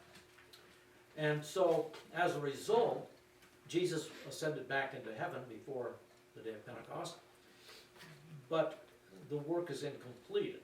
He has yet to take the planet back. He has yet to become king. By the way, let me just give an aside here. One of the major theological ideas today, we call it amillennialism or postmillennialism, has the idea that Jesus began his reign at his first coming, and he is presently reigning today. And when you look at the concept of the rulership of Christ, you really have to raise the question: are you really saying Jesus is ruling today? That does not appear to make any sense at all. Sin dominates, holiness doesn't. The things that are said about the kingdom of Christ simply are not true today. And so you have to, I think, let the scriptures speak. And the idea that Christ is presently king really taxes credibility. Jesus is much like his father David. Remember, David was anointed as king, but he didn't rule for about 10 years. In a sense, Jesus' baptism, he was anointed into the office of Messiah at his baptism, but he has never ruled. If this is what the rulership of Christ is like, then you have to wonder, boy, he's doing a pretty poor job. And people might say, well, it's in the church, he's ruling in the church. And again, I say, looking at the church, I'm not so sure that he's doing a very good job there either. But the reality is, as Jesus said in Matthew 25:31, when the Son of Man comes in his glory, then, and that's a chronological indicator, then he will sit upon his glorious throne. When does he take his glorious throne? After his return at the second coming. We'll get into that when we're into Daniel and Revelation. We'll see some powerful things in the book of Daniel which simply cannot be refuted if you're going to let the scriptures talk for themselves. So when we look at this, our task now is to do our best to work our way through the Old Testament scriptures and to give an idea of the way God works, the way God does things. So, that's the big picture, Genesis to Revelation. Now, I want us to spend a few moments dealing with stuff you really read about already. We can do this kind of quickly because it's in the notes and so on.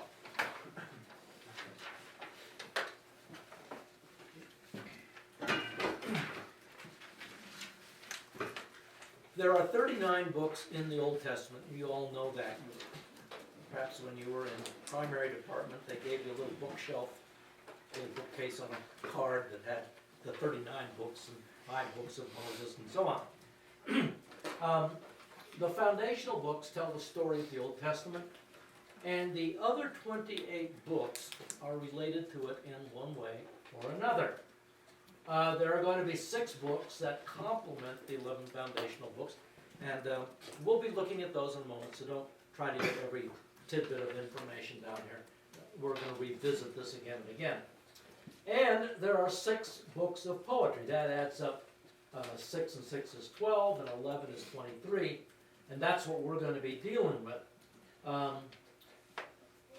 The week after, or 2 weeks, you'll have a discussion of the 16 writing prophets.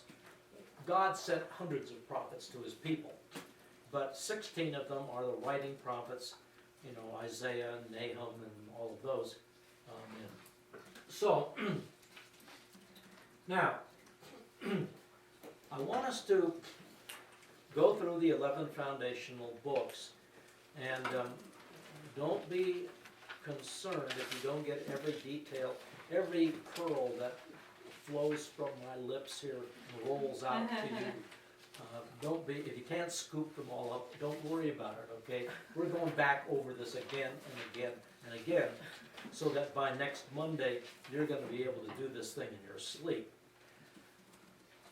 In order to help us remember the content of these books, I've given a key word.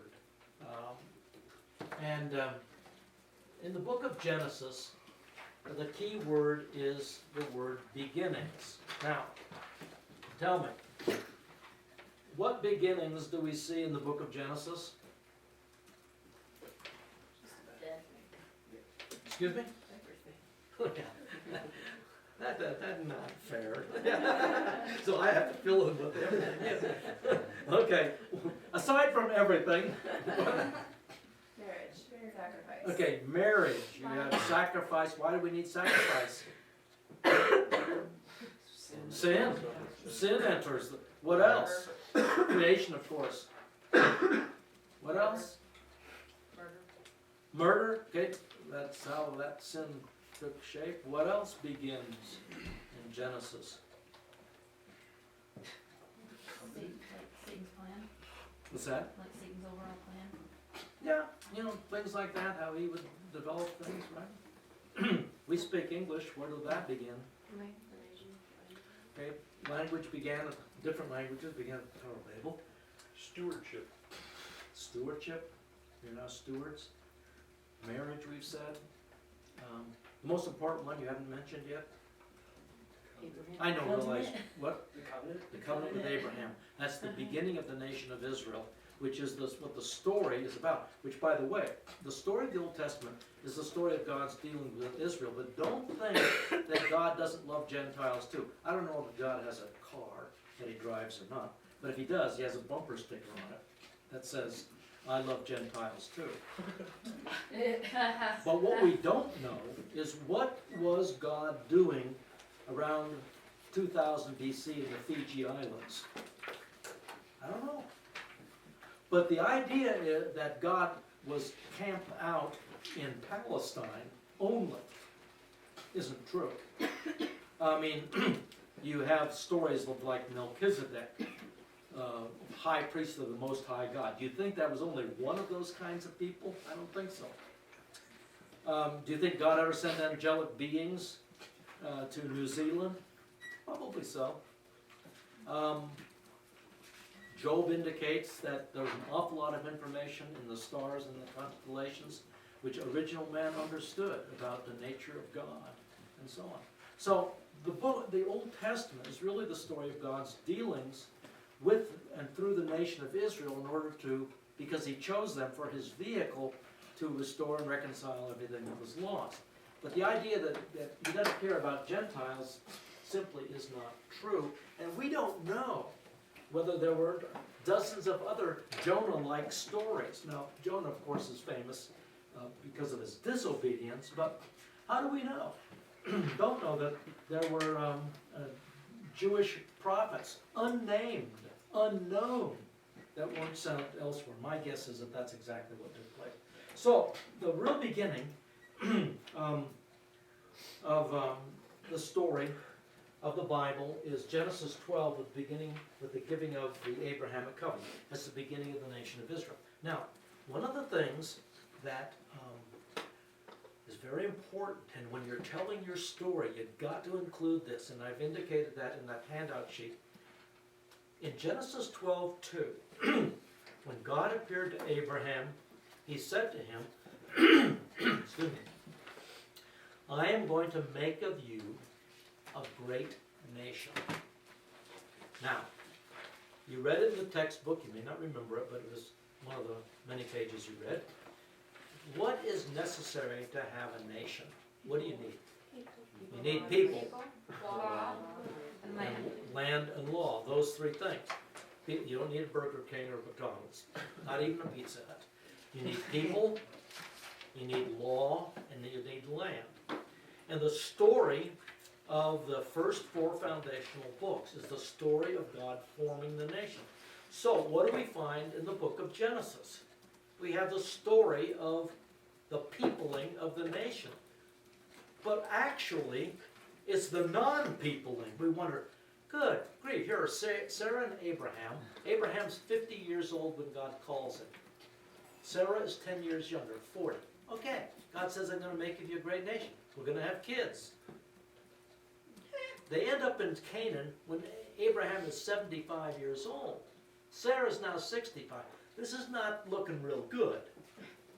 By the time Abraham is 90 and Sarah is 80, they're still childless. There's not a gynecologist in Canaan who's going to touch this case. There is no hope of these two old, really old people having a baby.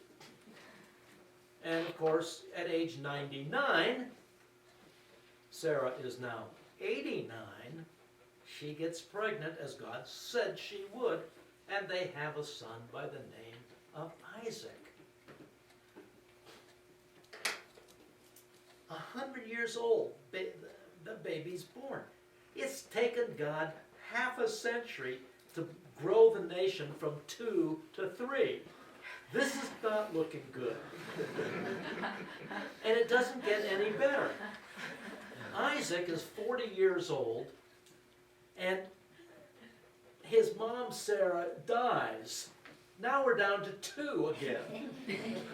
And so Abraham ships his servant off to Padan Aram to find a bride for his son Isaac, and Rebekah says yes, and she comes back, and they get married. Isaac is 45, no children. 50, no children. 55, no children. 60, no children. This is not looking good. And so that's when they pray, and God says, yeah, you got twins now, Rebekah, and Jacob and Esau are born. And Esau is not, though he's the firstborn, will not be the covenant son. And so you read the story, and you think, okay, I mean, you realize now Abraham, you know, he's pushing 150 or so. 100 years ago, God has said, I'm going to make of you a great nation. And now we have 3, maybe 4 people in the nation. Over a century, that's not a good track record at all. And so then we have the whole Jacob story, where he ends up back in Haran, where he gets not 1 but 2 wives, adds a couple of quasi-wives to the litter, and we begin to have children. And there are little baby boys being born right and left. And the foundation stones are 12 sons born to these 4 women. 11 there, and then Benjamin in the land of Canaan. So we get to the end of Genesis, and we have about 70 or 75 people. Don't know. I mean, we're talking 200 years. This is not really, it's not something that's impressive. And so we ask the question, this is an important question, why? And why do we we have to be told all of this anyway? I mean, couldn't we have summarized all of this real quickly? God is telling us one very important fact, and that is that He is building the nation. He is in charge of peopling the nation.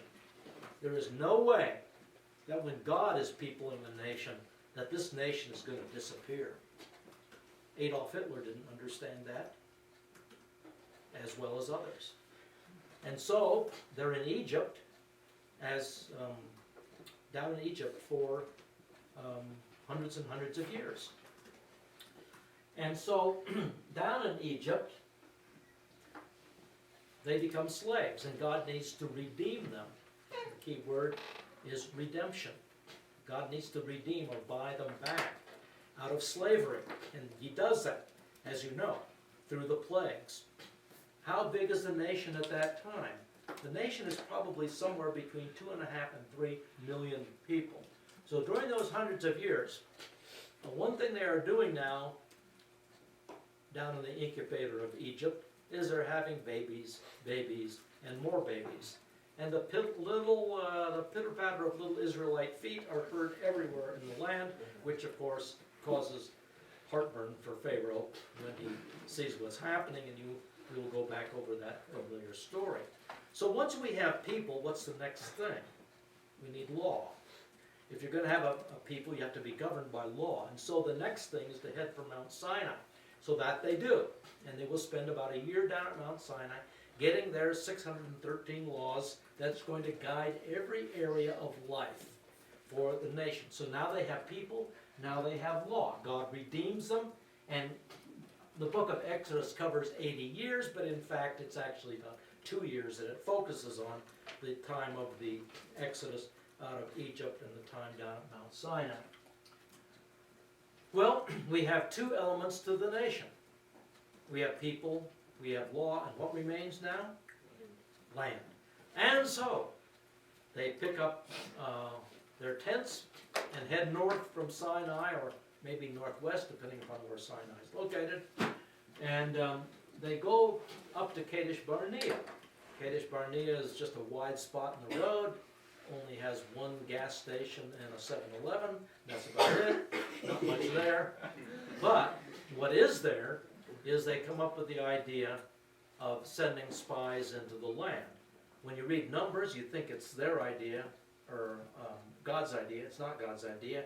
Moses clarifies that in the book of Deuteronomy. It's actually their idea, and God is not, shy about saying, hey, this is a great land. But also God understands what the outcome is going to be of this. Instead of just taking him at his word, we got to see for ourselves.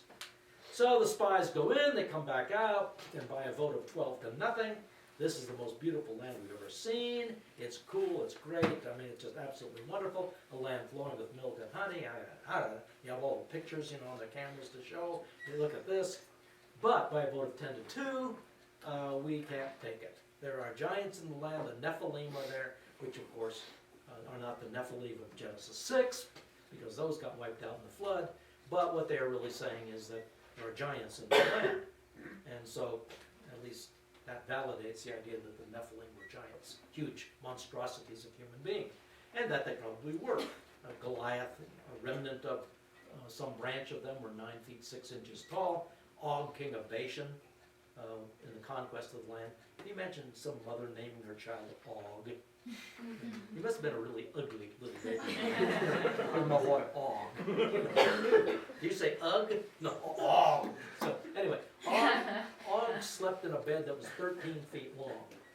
Now, he's not 5'6" and just likes a big bed. He must have been a huge monstrosity of a man. Anyway, that's the kind of people they were seeing. And if the average Jew was 5'6", let's say, by the way, the average Roman, we are told, the Romans who conquered the world, were about 5'5". You don't think of strapping guys, Roman soldiers. Actually, they weren't that big, so gladiator and things are probably not quite accurate. But at any rate, if a guy was 5'6", 5'7", and he sees a guy 12 feet tall, it's no wonder they're grasshoppers, in their sight. And at any rate, the result of Numbers is that they come back in unbelief and they wander around for 40 years. The key in telling the story there will be Kadesh Barnea, and unfortunately, their unbelief, which characterized the Exodus generation, which, by the way, also shows us that miracles do not bring about faith. We think that if we could only do lots of miracles, people would believe. Not so. Jesus was very clear, wasn't he? Even though someone comes back from the dead, they will not believe if they do not listen to Moses and the prophets. And of course, Israel had a miracle a day, every day, except for the Sabbath, with the manna, plus a gazillion other miracles, and they were a people characterized by unbelief. They did not believe God. At any rate, they wandered some 40 years. If you were going to have an occupation, you wanted to be a funeral director during this 40-year period. There was big money to be made in burying people. Moses didn't do well at the very end. He didn't end exactly well. And the result is that they transferred authority to Joshua. So Moses will not lead them into the land. Very interesting to note something, and that is, before Moses died, there was very clear declarations through a variety of means that Joshua was the next leader. Remember how Israel was characterized by always rebelling? Well, God was making it clear. When Moses dies, this is not a free-for-all to get as to who the next leader is going to be. It will be Joshua. And there are various means we'll see that God declared that. So Joshua becomes the next leader, and now they go in and they take the land. And it's a period of victory. The conquest of the land took about 5 or 6 years. The book itself technically covers about 30 years. We'll see that there were 3 major campaigns of Joshua and the Israelites. But the bottom line is that they now have land. Now, it's not completely taken, but for all practical purposes, God is able to say, I have told you I am going to make you a nation, and that's exactly what he has done now. They are people, they have law, they have land. Now, Joshua gets really old. He is going to die. And what's interesting is we don't have any ceremony. We have no declaration as to who the next leader will be. Why? The answer is simple. There's not going to be a human leader, a central leader.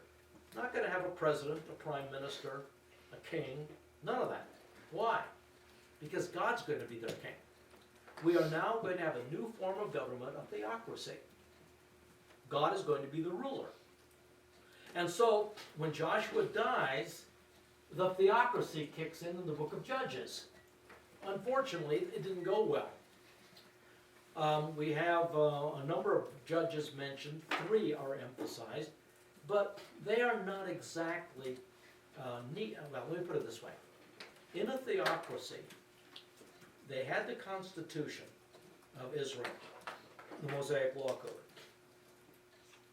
The key human individuals in a theocracy were the priests. And of course, the high priest was numero uno in all of this. They were to be the ones who would administrate the God's law. They would represent God to the people and the people to God. And if the people would obey the law of God and do what God told them to do, they would have the most wonderful experience possible. Judges are what I call emergency type individuals. They were raised up to deal with Israel's failures. If Israel had obeyed the Lord, you probably would not have had the judges. When we get to Judges 2, we'll see that there's a cycle that they went through for the 300 years. But basically, if you're feeling real good someday and you want to get depressed, read Judges. That'll do it to you. Now, if you're feeling really depressed someday, don't read Judges. I mean, it is failure after failure after failure. Defeat by this enemy and that enemy, slavery, all this kind of stuff. And the depravity in the end of that book, which you don't have to read, you don't have to read chapters 1 and 2, but it's just amazing. I mean, you wonder how people can get that bad. So, defeat. Now, the theocracy period actually goes beyond the book of Judges into the book of 1 Samuel. Samuel will be the last of the judges, the very last one. And he will be the first of the modern prophets, but he's also a priest. Now, in the book of 1 Samuel, the key word is king, because in the first book of 1 Samuel, remember that the people demanded a king. We want to be like the other nations, so they demanded a king. And Saul was anointed as king. The monarchy period continues in 2 Samuel, and David is a key word because 2 Samuel is all about the reign of King David. David is not, you have no rulership of David in 1 Samuel. It's all in 2 Samuel. And we'll talk about that in more detail. In 1 Kings, the book begins nicely. In fact, it's the high point of Israel's history. If you ever want to live, if you want to live sometime in the Old Testament, you want to live in the reign of Solomon. I mean, the good times, let the good times roll. Peace, prosperity, I mean, it is good. I mean, it's Colonel Sanders every night, the whole thing.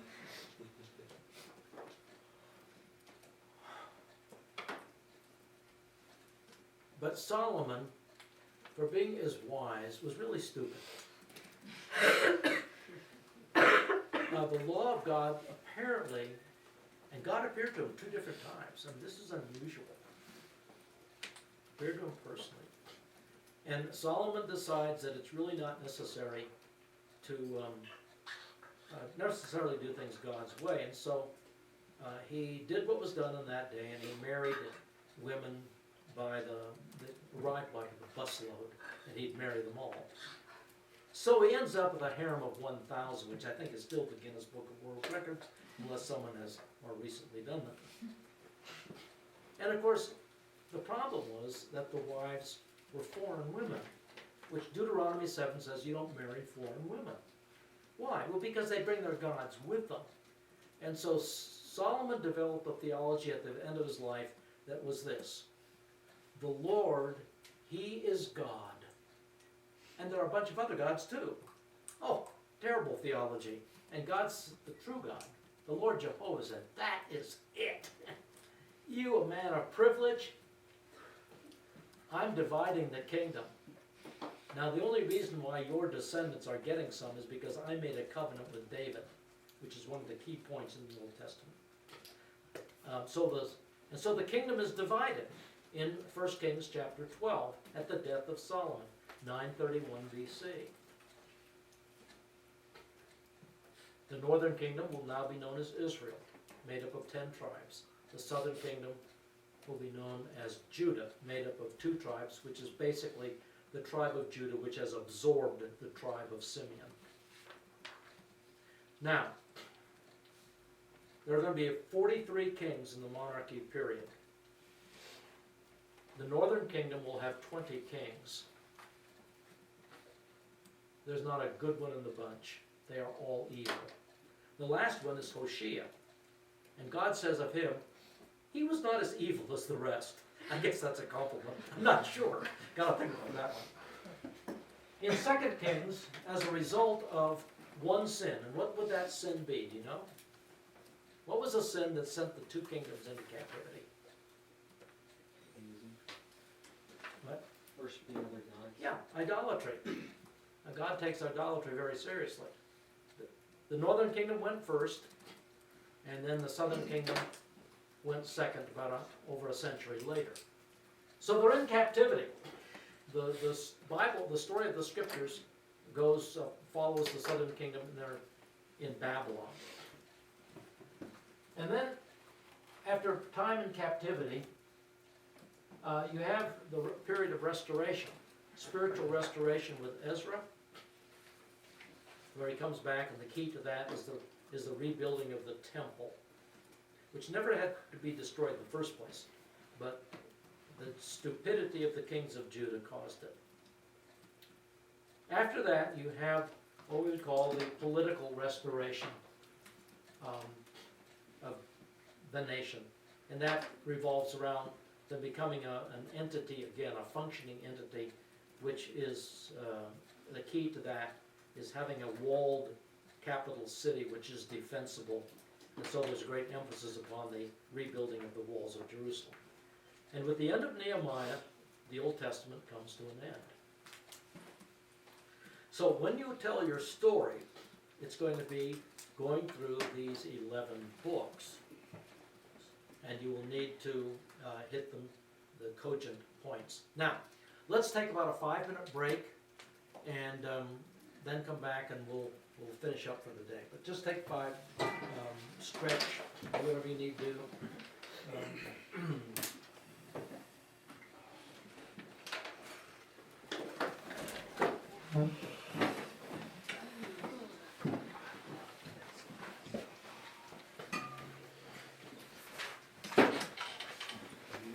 No, I'm good. I'll be right back.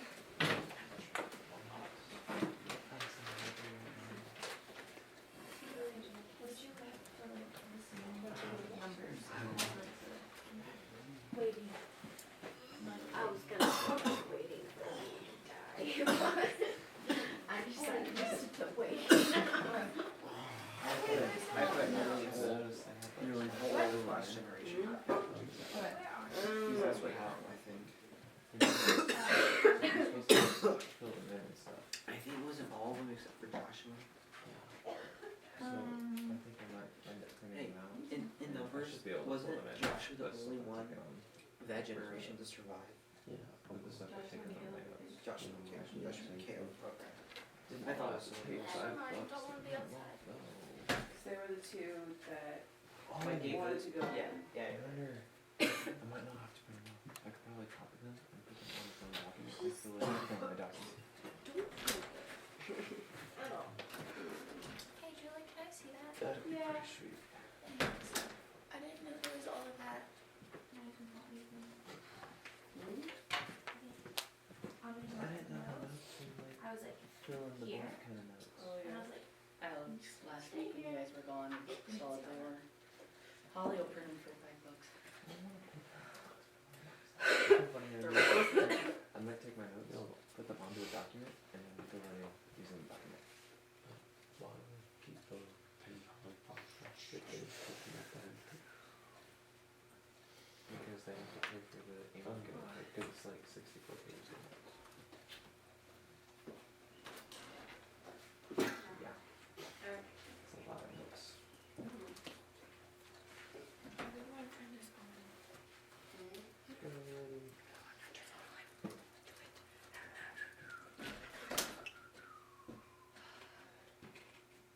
Turn this on. Isn't there a remote?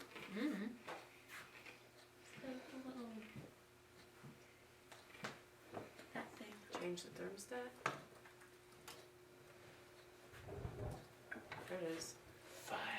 No, you turn it back off.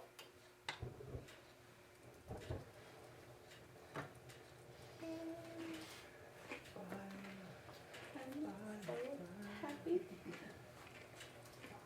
Can't see anything.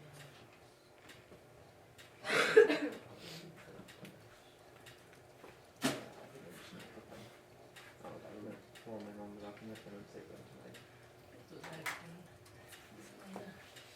I had a question. Yes. I don't know if I can go over it. It was Shoulders. right here with the little thing. Like, fall I had it bent like that. Or was it two separate? No, it'd be. At least it's not. Okay. No, I'm not gonna Like go one over more it. is.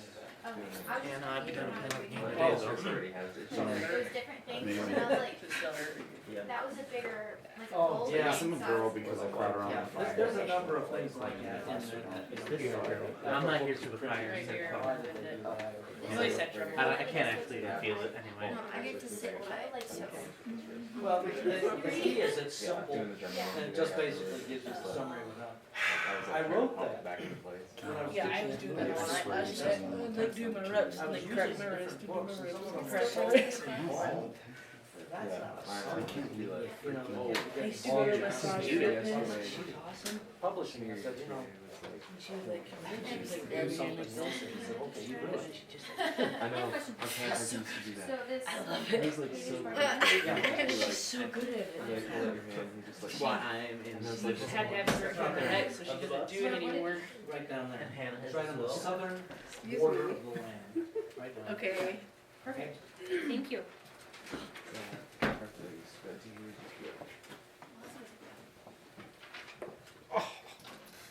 Those make Leave.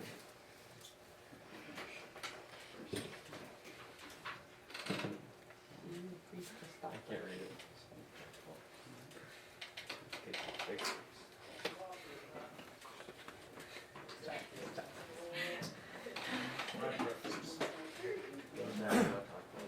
Okay. Okay, Saints, let's have at it for another 45 minutes or so. When I was reading through the Old Testament years ago, it occurred to me that you have the 11 books that tell the story, but when you look at it, there's also 4 distinct eras or periods. And so, I came up with this as a designation, which may or may not be any good, but the first period is the period of formation, when God was forming the nation of Israel. The launching pad is Genesis 12:2, I will make of you a great nation. And as we've seen, the first 4 foundational books are really dealing with God forming the nation. The people aspect, the law aspect, and then the actual taking of the land.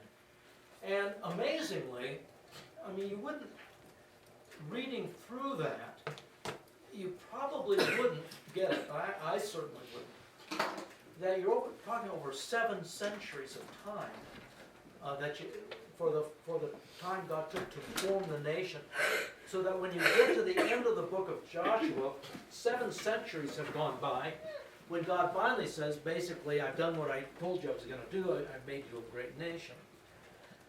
And so when that happens, and Joshua dies, then you enter into a new period of time, which I call the period of the theocracy, the rule of God. It's not a monarchy, it's not a democracy, it is a theocracy. God is the supreme ruler. There is no central human head. The closest you get to it would be the high priest, but then he is clearly not top dog. The Lord God is. And so when you read through the theocracy period, which is the 5th foundational book, and into the 6th foundational book, you're dealing with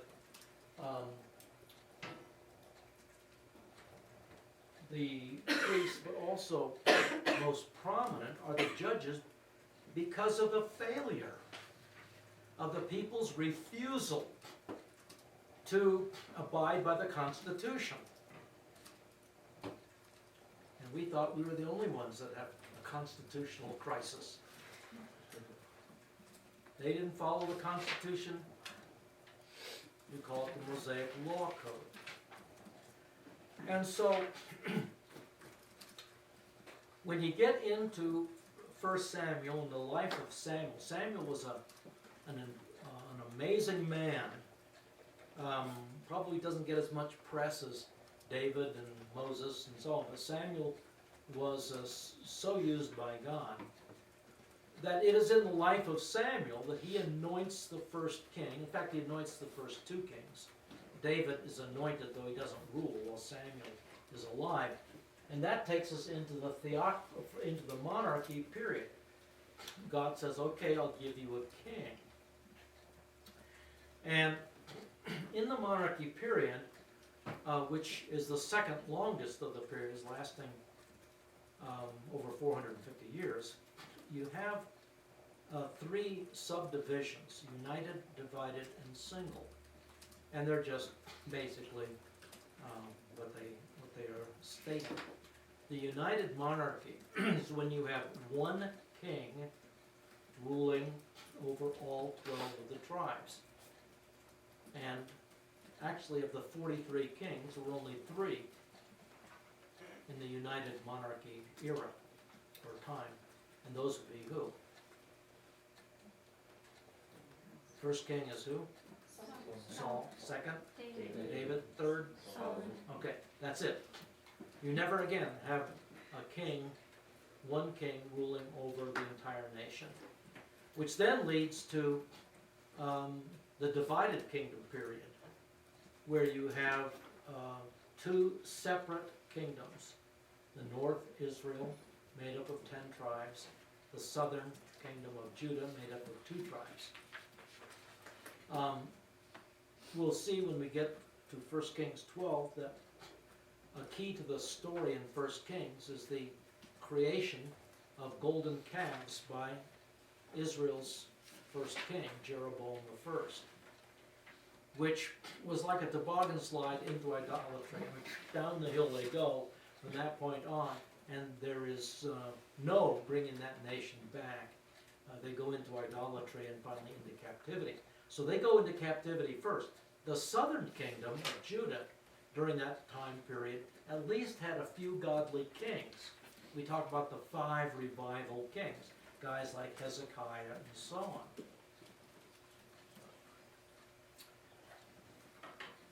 The southern kingdom was taken captive by the Assyrians, and really the date that's usually given is about 721 BC. And so what you have left then is just the southern kingdom of Judah, which is the 3rd designation of the single kingdom. That means the single kingdom of Judah, it existed by itself. Judah ended up like Israel, the northern kingdom, going into idolatry, and the result was the same, in that they are taken captive and removed out of the land. Not by the Assyrians, but this time by Nebuchadnezzar and the Babylonians. So off they go. Now they're back in, the captivity technically is 70 years in length. And when the 70 years are about over, as Jeremiah had predicted, God raised up, probably Daniel was the key guy in all of this, though he never returned back to the land. Daniel was key. We have a regime change.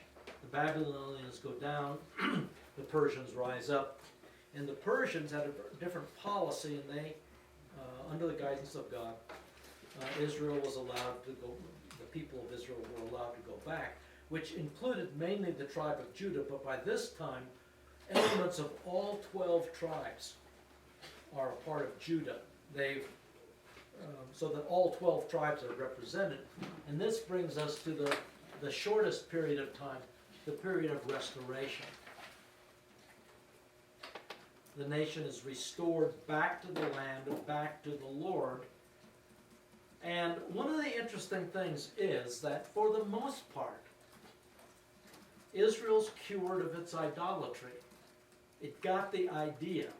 Now, it doesn't, not saying they didn't have some lapses, but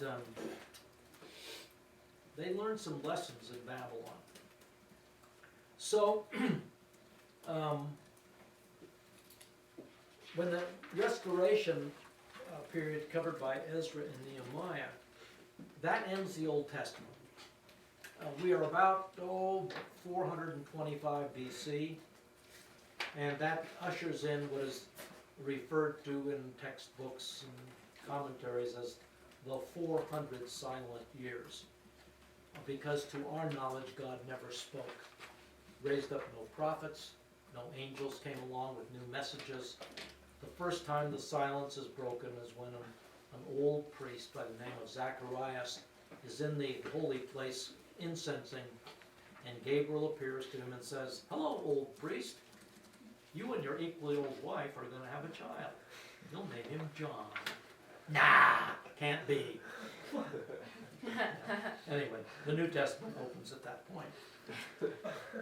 So, when we look at our 11 foundational books, and we then line up the 4 periods, it looks something like this. Starting with Genesis 12, going through Exodus, Numbers, and Joshua, we have the period of formation. The second period is the period of the theocracy, found primarily, but not exclusively, in Judges. Then comes the period of the monarchy, starting basically in 1 Samuel chapter 7 and running through the end of 2 Kings. And that leaves, of course, the fourth and final period of restoration found in Ezra and Nehemiah.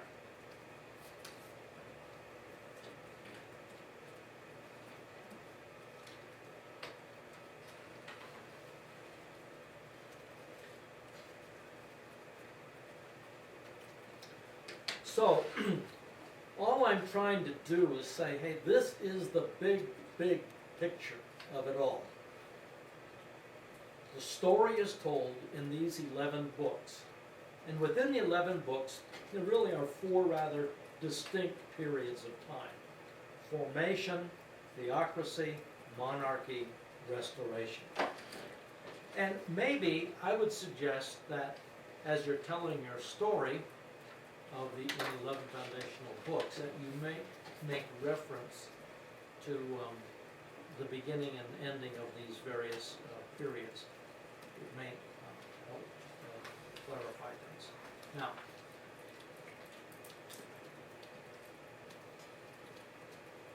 we have said that of the 39 books in the Old Testament, 11 of them form the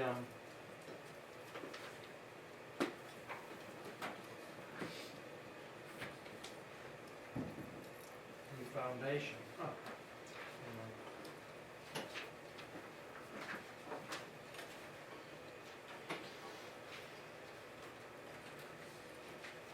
want you to move on to page 7 of your notes. And let me tell you about page 7. What this chart, what I've attempted to create here is simply a visual of the relationship of the books of the Old Testament one to another. Tomorrow, you will have a quiz on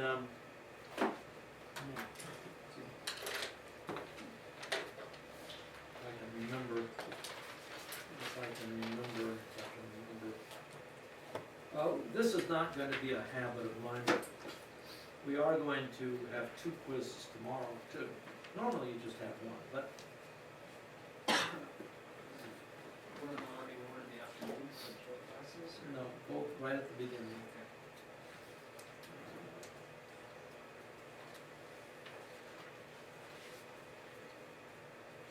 Are you wanting us to fill in this chart with this in the book? I'm going to give it to you right now. Yeah. Okay. Tomorrow's from the textbook will be pages 51 to 80. 51 to 80.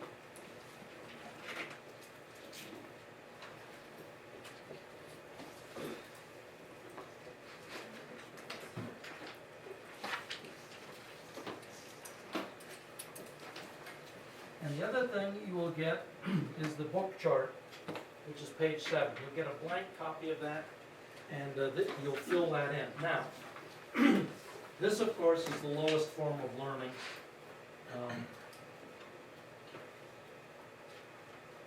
Okay. Let me tell you,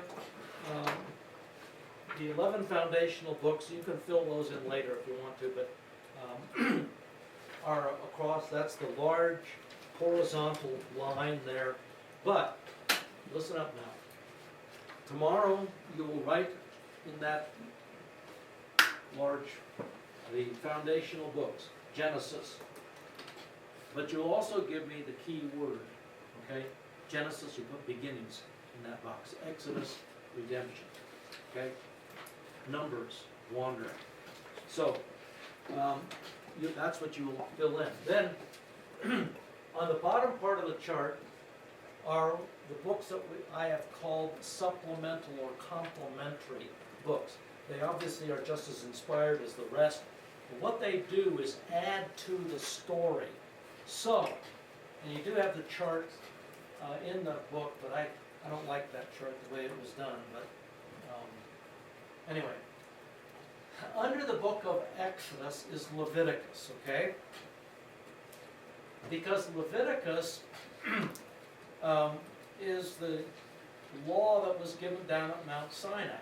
Exodus takes us down to Mount Sinai. We have something of the law there, but Leviticus gives us much, much more. Under Numbers, at the end of Numbers, is the book of Deuteronomy, where Moses, at the end of his life, gives 5 sermons, Deuteros Nomos, Deuteros second, Nomos law. This is the second giving of the law. And it's really for the Pepsi generation, the new guys that have come along. Everyone else has died off from the original generation. And they need to hear the law from the lawgiver. Under Judges is the book of Ruth. Why do we stick Ruth there? Because Ruth begins in the days of the judges. That was the first clue. Under Samuel and Kings, we have 1st and 2nd Chronicles. And this is telling the story of the monarchy period from a different viewpoint, primarily that of the priesthood and from the temple, probably written by Ezra. But 1st and 2nd Chronicles focuses on the godly kings. That's why you have, as we'll see when we get there, Jehoshaphat, for example, is a godly king. How much space is given in Kings? Oh, I think he gets 9 or 10 verses. But in Chronicles, he gets 3 or 4 chapters, because that's the emphasis. So Chronicles has a lot more details about the godly king. So it isn't a foundational book, but it supplements. And then between Ezra chapters 6 and 7 is the story of Esther. So these are what I refer to the supplemental or complementary books. They enhance, give us greater information about Exodus or Numbers or Ezra, that kind of thing. Our paper here, it has like a complimentary box. Well, that's for poetry, okay? So we put Job under Genesis because the evidence points to Job living in the time of the patriarchs, after the flood, but maybe before Abraham or around the time of Abraham. So if you stuck Leviticus under Exodus, scratch it out. Under 2 Samuel, we stick Psalms. David wrote approximately half of the psalm, but Moses wrote a psalm, and the only way to really do this is to stick Psalms somewhere under the most prolific of the authors, and that's David. And so 1 Samuel, 2 Samuel, we stuck it under 2 Samuel. And so that's one of the 6 books of poetry. We stick Proverbs, Ecclesiastes, and the Song of Solomon under 1 Kings because that records the time of Solomon, who we believe authored those books. And then finally, the Lamentations of Jeremiah are under 2 Kings, 2 Chronicles, at the fall of Jerusalem, the end of the southern kingdom, the end of the monarchy period. So, this brings us to the top part of the chart, and what I have done there is I've categorized them by their target audience as opposed to chronological order. The northern kingdom had 2 writing prophets. They had a lot of prophets sent to them, but the 2 that wrote their messages down were Hosea and Amos. Now tomorrow, when you take the quiz, if you put down Hosea and Amos, as opposed to Amos and Hosea, that's okay. Just get them in the right category is all. Elijah and Elisha were sent to the northern kingdom, but we don't have, the books of Elijah and Elisha. So the writing prophets are what we're talking about. The southern kingdom had these 6 kings, the 2 heavyweights, Isaiah and Jeremiah, and then the minor prophets, as they're referred to, Zephaniah, Joel, Habakkuk, Micah.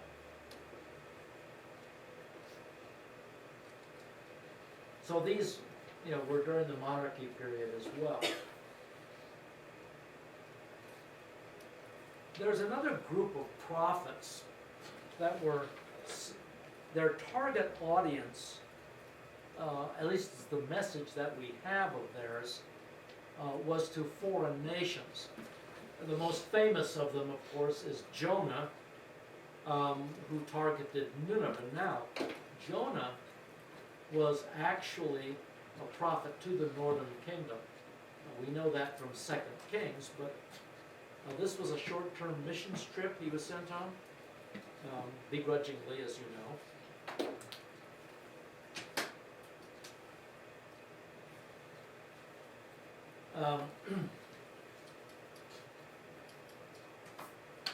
And of course, he's the most famous of these 3. But these are all Israelite prophets. It's just that what we know about them is their message to foreigners. Obadiah is the first, actually, chronologically the first of the writing prophets, and he targeted Edom to the south. And then there's Nahum, who also went to Nineveh, but we don't know anything about Nahum, do we?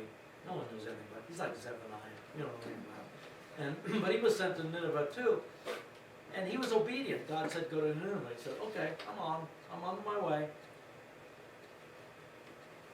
So we don't hear about him because he was obedient. Jonah was disobedient, so we know a lot about him. Then, of course, there are 2 prophets in the captivity period, Daniel and Ezekiel.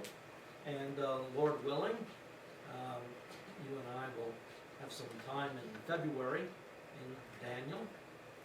And then the last 3 prophets in the post-exilic period, Haggai, Zechariah, and Malachi. So,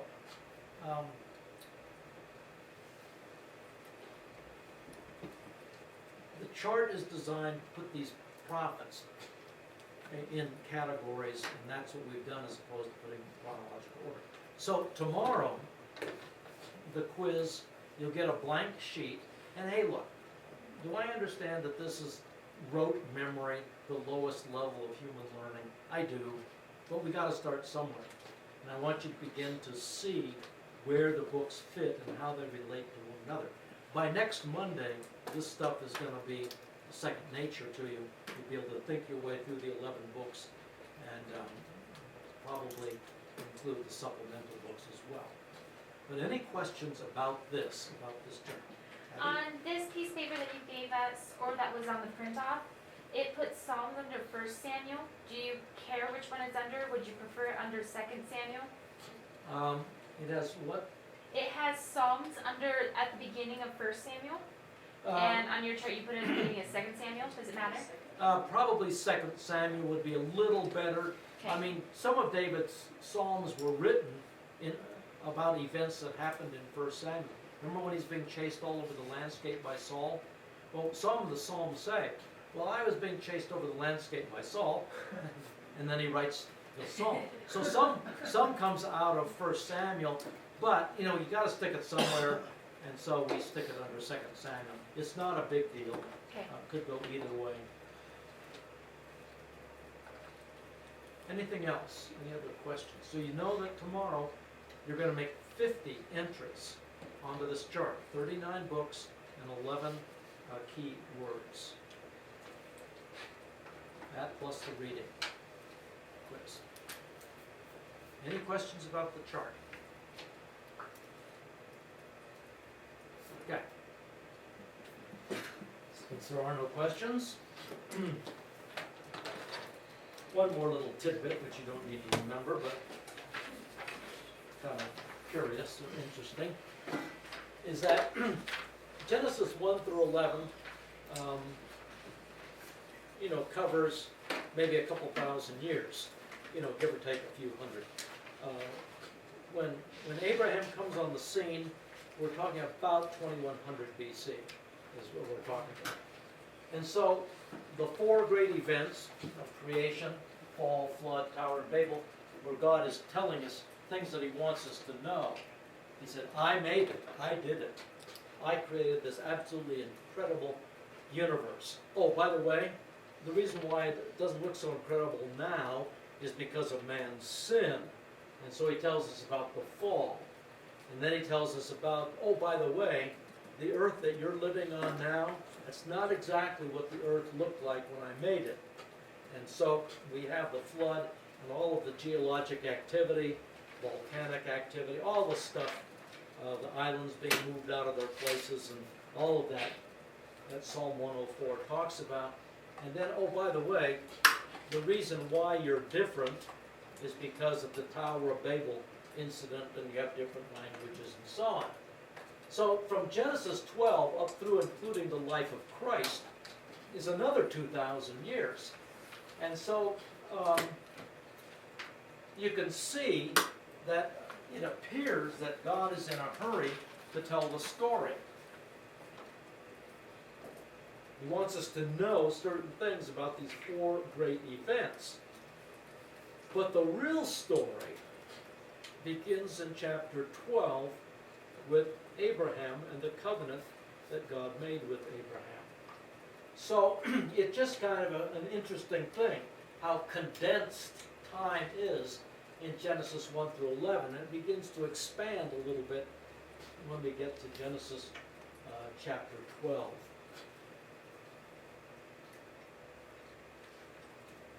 Now, if I could just for a moment back up to the fourth event, just to get us up to speed, because reach back to where you have been in your studies so far in Genesis chapters 10 and 11. Okay? Okay.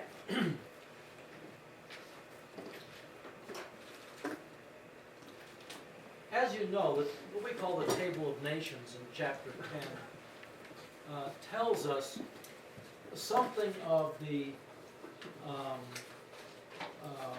how the human race grew and developed after the flood. And it follows the three sons of Noah, gives us something of the chronology, the genealogies there, and we begin to identify where they went and the nations that came from them. Chapter 11 explains why the disbursement took place. Chapter 11 actually, story-wise, occurs before chapter 10, and chapter 11 is an explanation as to why we have different racial groups and why we have different languages. So, let's just take a quick look back at this, because obviously Abraham is going to come from one of these. So, let's go back to the Tower of Babel. We don't know, we assume maybe it was like a ziggurat, this huge tower-like structure, the top of which had temples on it for the purpose of worshiping other gods. And the text is kind of interesting. I think it shows God perhaps has a little bit of a sense of humor here. Man is building this wonderful, wonderful, huge, marvelous temple, tower. I mean, it is so grand and so great. But God says, let's go down and take a look at it. And you have the impression that God says, I know they're doing something down there, but it is so small and so insignificant. I better go down, take a good look at this, to see what they're doing. And it's also the implication that when he's going down, he's going to get all the, it's a fact-finding trip, so to speak, as if God needs one. But he's going down so that when judgment comes, no one can say it was an irrational act on God's part. Now he's going to get all the facts. So he goes down, and what does he find? He finds them engaged in, first of all, not spreading out over the earth as he told them, but secondly, and worse, is the creation of the first idolatrous religious system. So they go down, and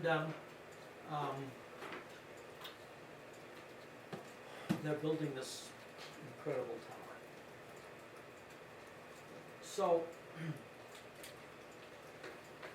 everyone's speaking the same language.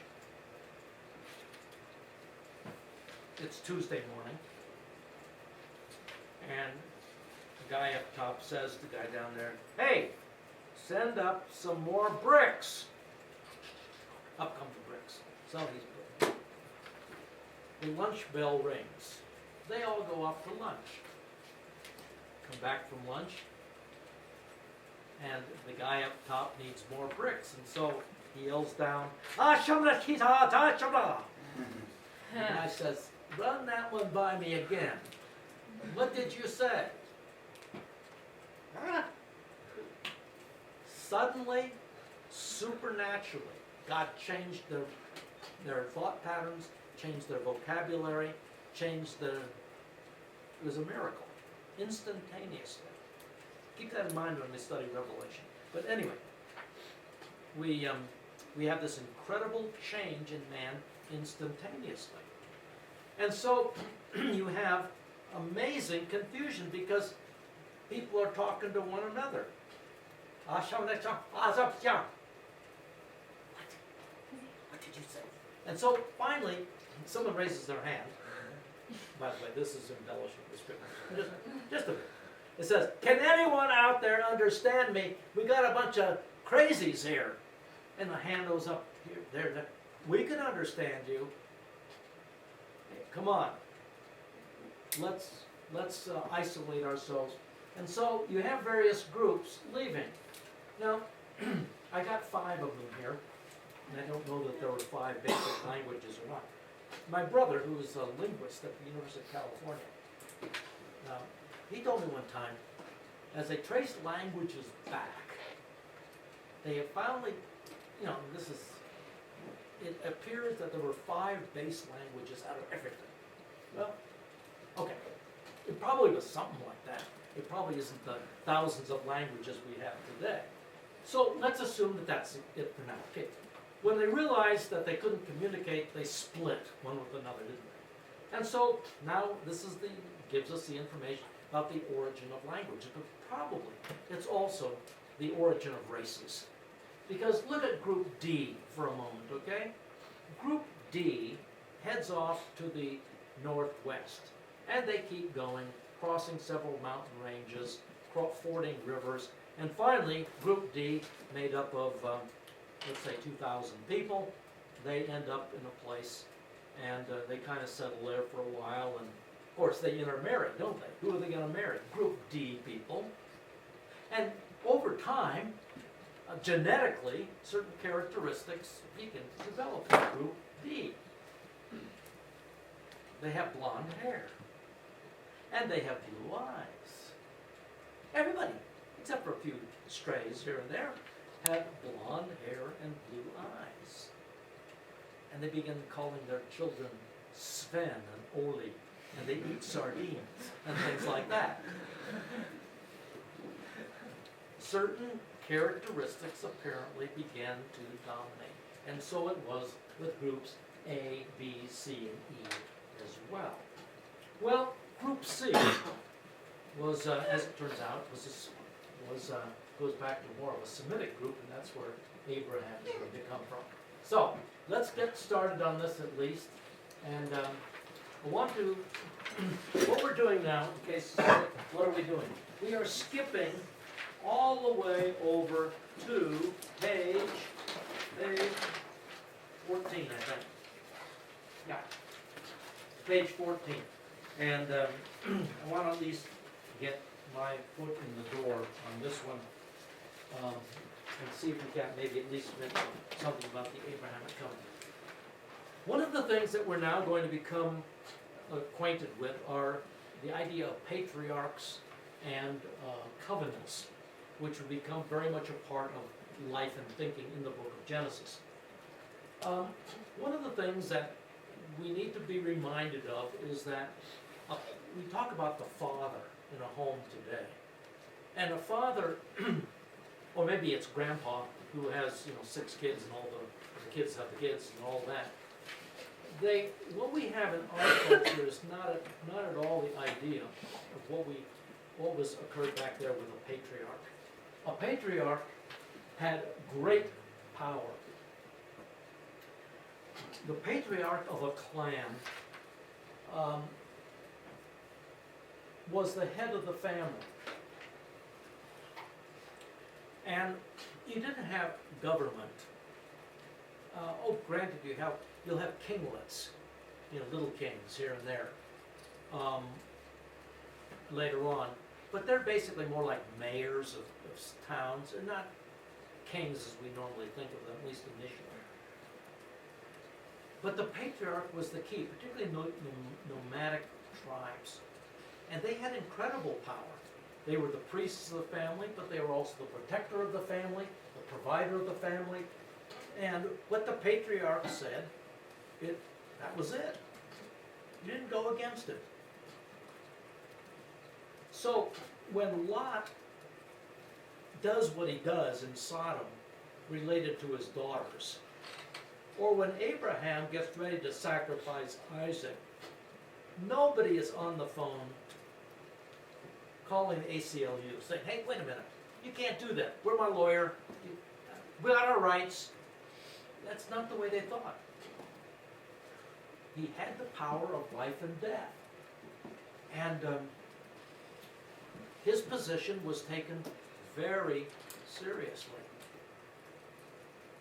When Jacob, along with Rachel, Leah, the 2 handmaids, 11 sons and probably a number of daughters, and a gazillion animals, fled from Laban.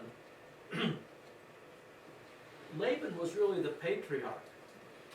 And what Jacob, and particularly Rachel and Leah did, were really unheard of. You basically asked permission to do what they did, but they didn't, which ticked Laban off no end. And he goes after them, and that's when God says, I wouldn't touch Jacob if I were you. And so Laban backs off. But that was a huge offense. He's the patriarch. And so they had great power. And I've always wondered because Isaac was probably in his early teens when Abraham put him up on the altar. Why did he go screaming down the mountain saying, my dad's gone mad? He's crazy. The old man is nuts. Because there was this in which we don't basically have. We may respect our parents, but the idea of the kind of submission to authority of the patriarch, even as an adult, that's just unheard of in our day. But we need to understand that when we come into the stories of the Old Testament, that these patriarchs were powerful men in their clans, which also begins to raise some clarifying issues about Jacob and Esau. When Esau is willing to give up the birthright, why would he do that? I mean, he basically is handing power over to his brother. Why would he do that? Well, we'll talk about that. But they had nearly absolute power. Normally, the eldest son was the next in line as far as the patriarch was concerned. So, when we think about patriarchs, we need to keep in mind these guys they are called the fathers, but it's not at all what we think of today. And of course, our culture is so diluted, the concept of being fathers anyway. so that most, on television, most fathers are one step above the idiot category, you know. And who are the idiots in most commercials? It's usually the father. So it's a very different viewpoint. Now, let's talk about covenant making.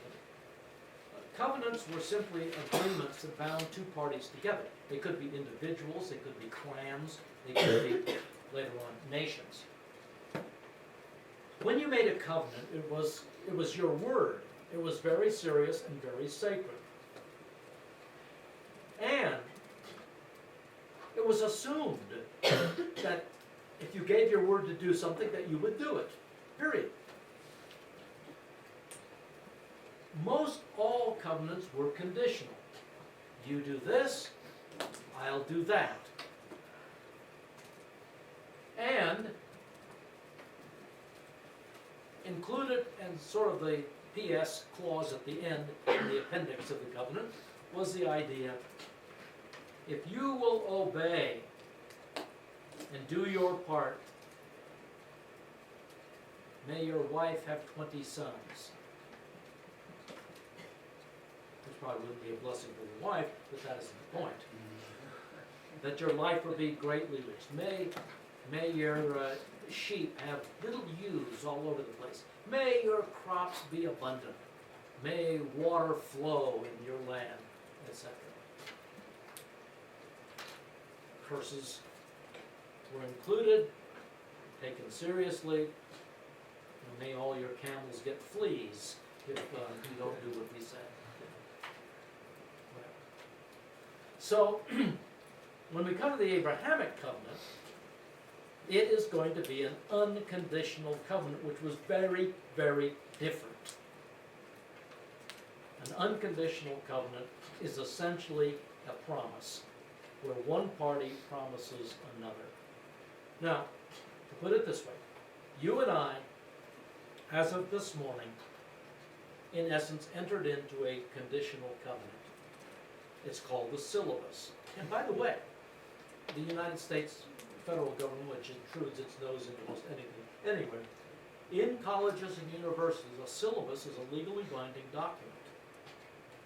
So that, if I say you get an A by doing this, this, and this, and you do this, this, and this, and I don't give you an A, that's a one very, very serious matter. So you and I are in a covenant relationship.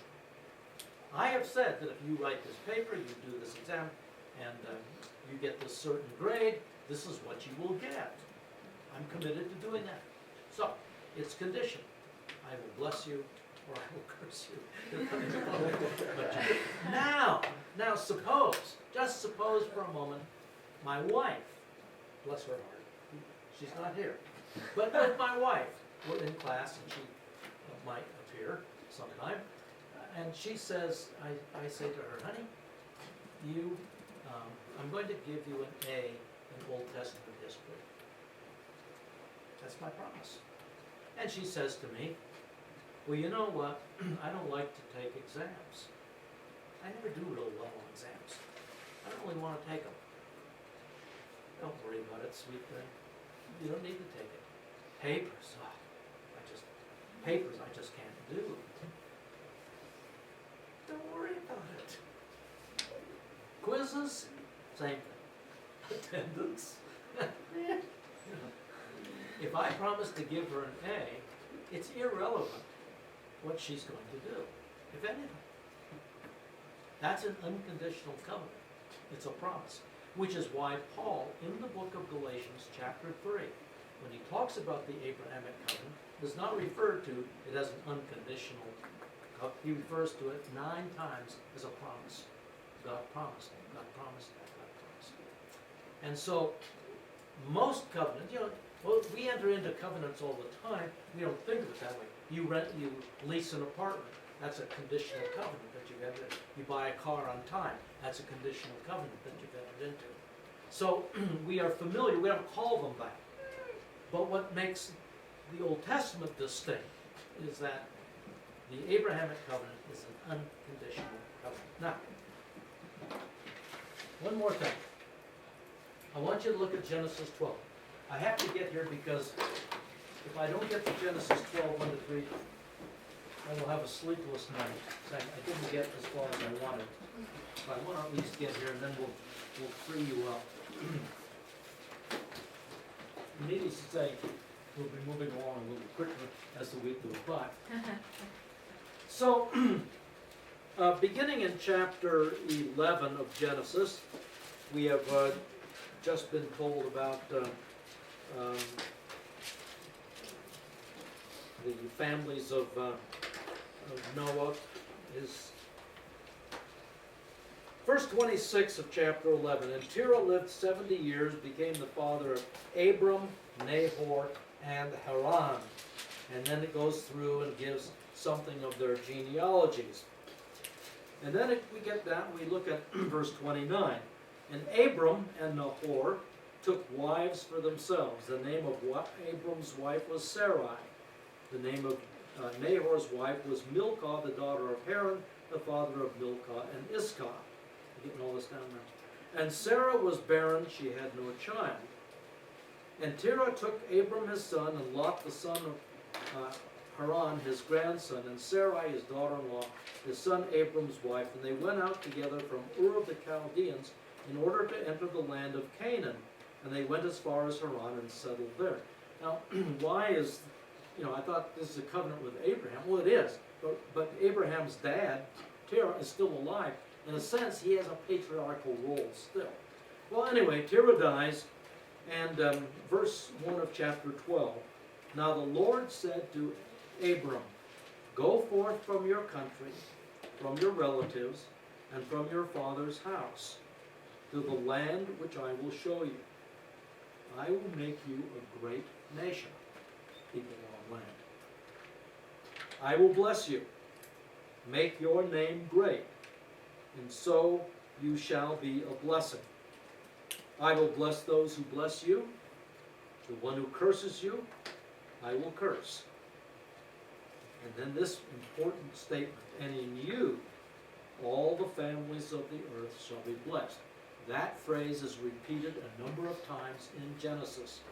The nations of the earth are going to be blessed through Abraham. So even we who do not have any of Abraham's blood flowing in our veins, we Gentiles, the Goyim, the nations, we too have not been forgotten. And the families of the earth, the nations of the earth, will be blessed. So, Abram will leave Ur of the Chaldees. He'll end up in Haran for 20 years. And then he comes down, and you have him going in these various locations, though Beersheba will end up being the primary location where he's found. Now, and we're going to pick up here tomorrow, but when we look at the Abrahamic covenant, which we will begin to do tomorrow, there are three parts to it. One is to Abraham personally. God's going to bless him personally. And a number of things are going to be happening. A nation's going to come from him. Kings are going to come from him. And sure enough, many nations trace their ancestry, as does the Arab world, back to Abraham, through Ishmael and also through Esau. And then one of the things that Genesis does with great emphasis is that the covenant line will be through Isaac and then through Jacob.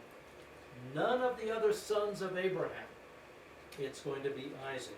It's not going to be Esau. It's going to be Jacob and then to the 12 sons. And this nation will be a great nation. The land area will be given to them forever. So biblically, there is no question who owns the land, who owns the title deed to the land in the Middle East today. It is given to Israel by God. And then, to all the nations of the world, blessing will come.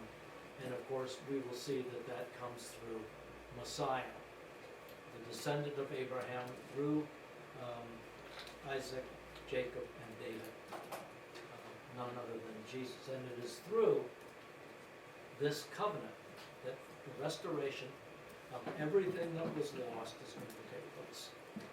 So tomorrow, after we have our fun quiz time, we will get back to this, and this is something that you need to know and know well. In the book, in the textbook, you have about 5 pages in the textbook, which was part of the reading for today, I think, on the Abrahamic covenant. Go back over that, not just for the quiz or the class, but this is really, I am convinced, this is the central unifying theme of the Bible, is the Abrahamic covenant. And so it's important, it is critical to our understanding of what God is doing, how He has done, and in fact what He is going to do. So, we got started at least. Tomorrow we have regular class in the morning. We also have an afternoon session that we will be looking at this as well. Okay, any questions before we depart for today? Okay. We will see you tomorrow then. Thank you. Well, my privilege to be with you. We should have a good week together.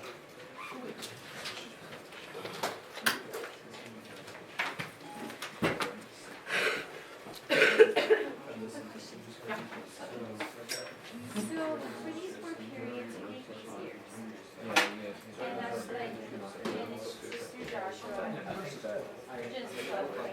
Judges, Transfer from the file that's on the way to like a writer.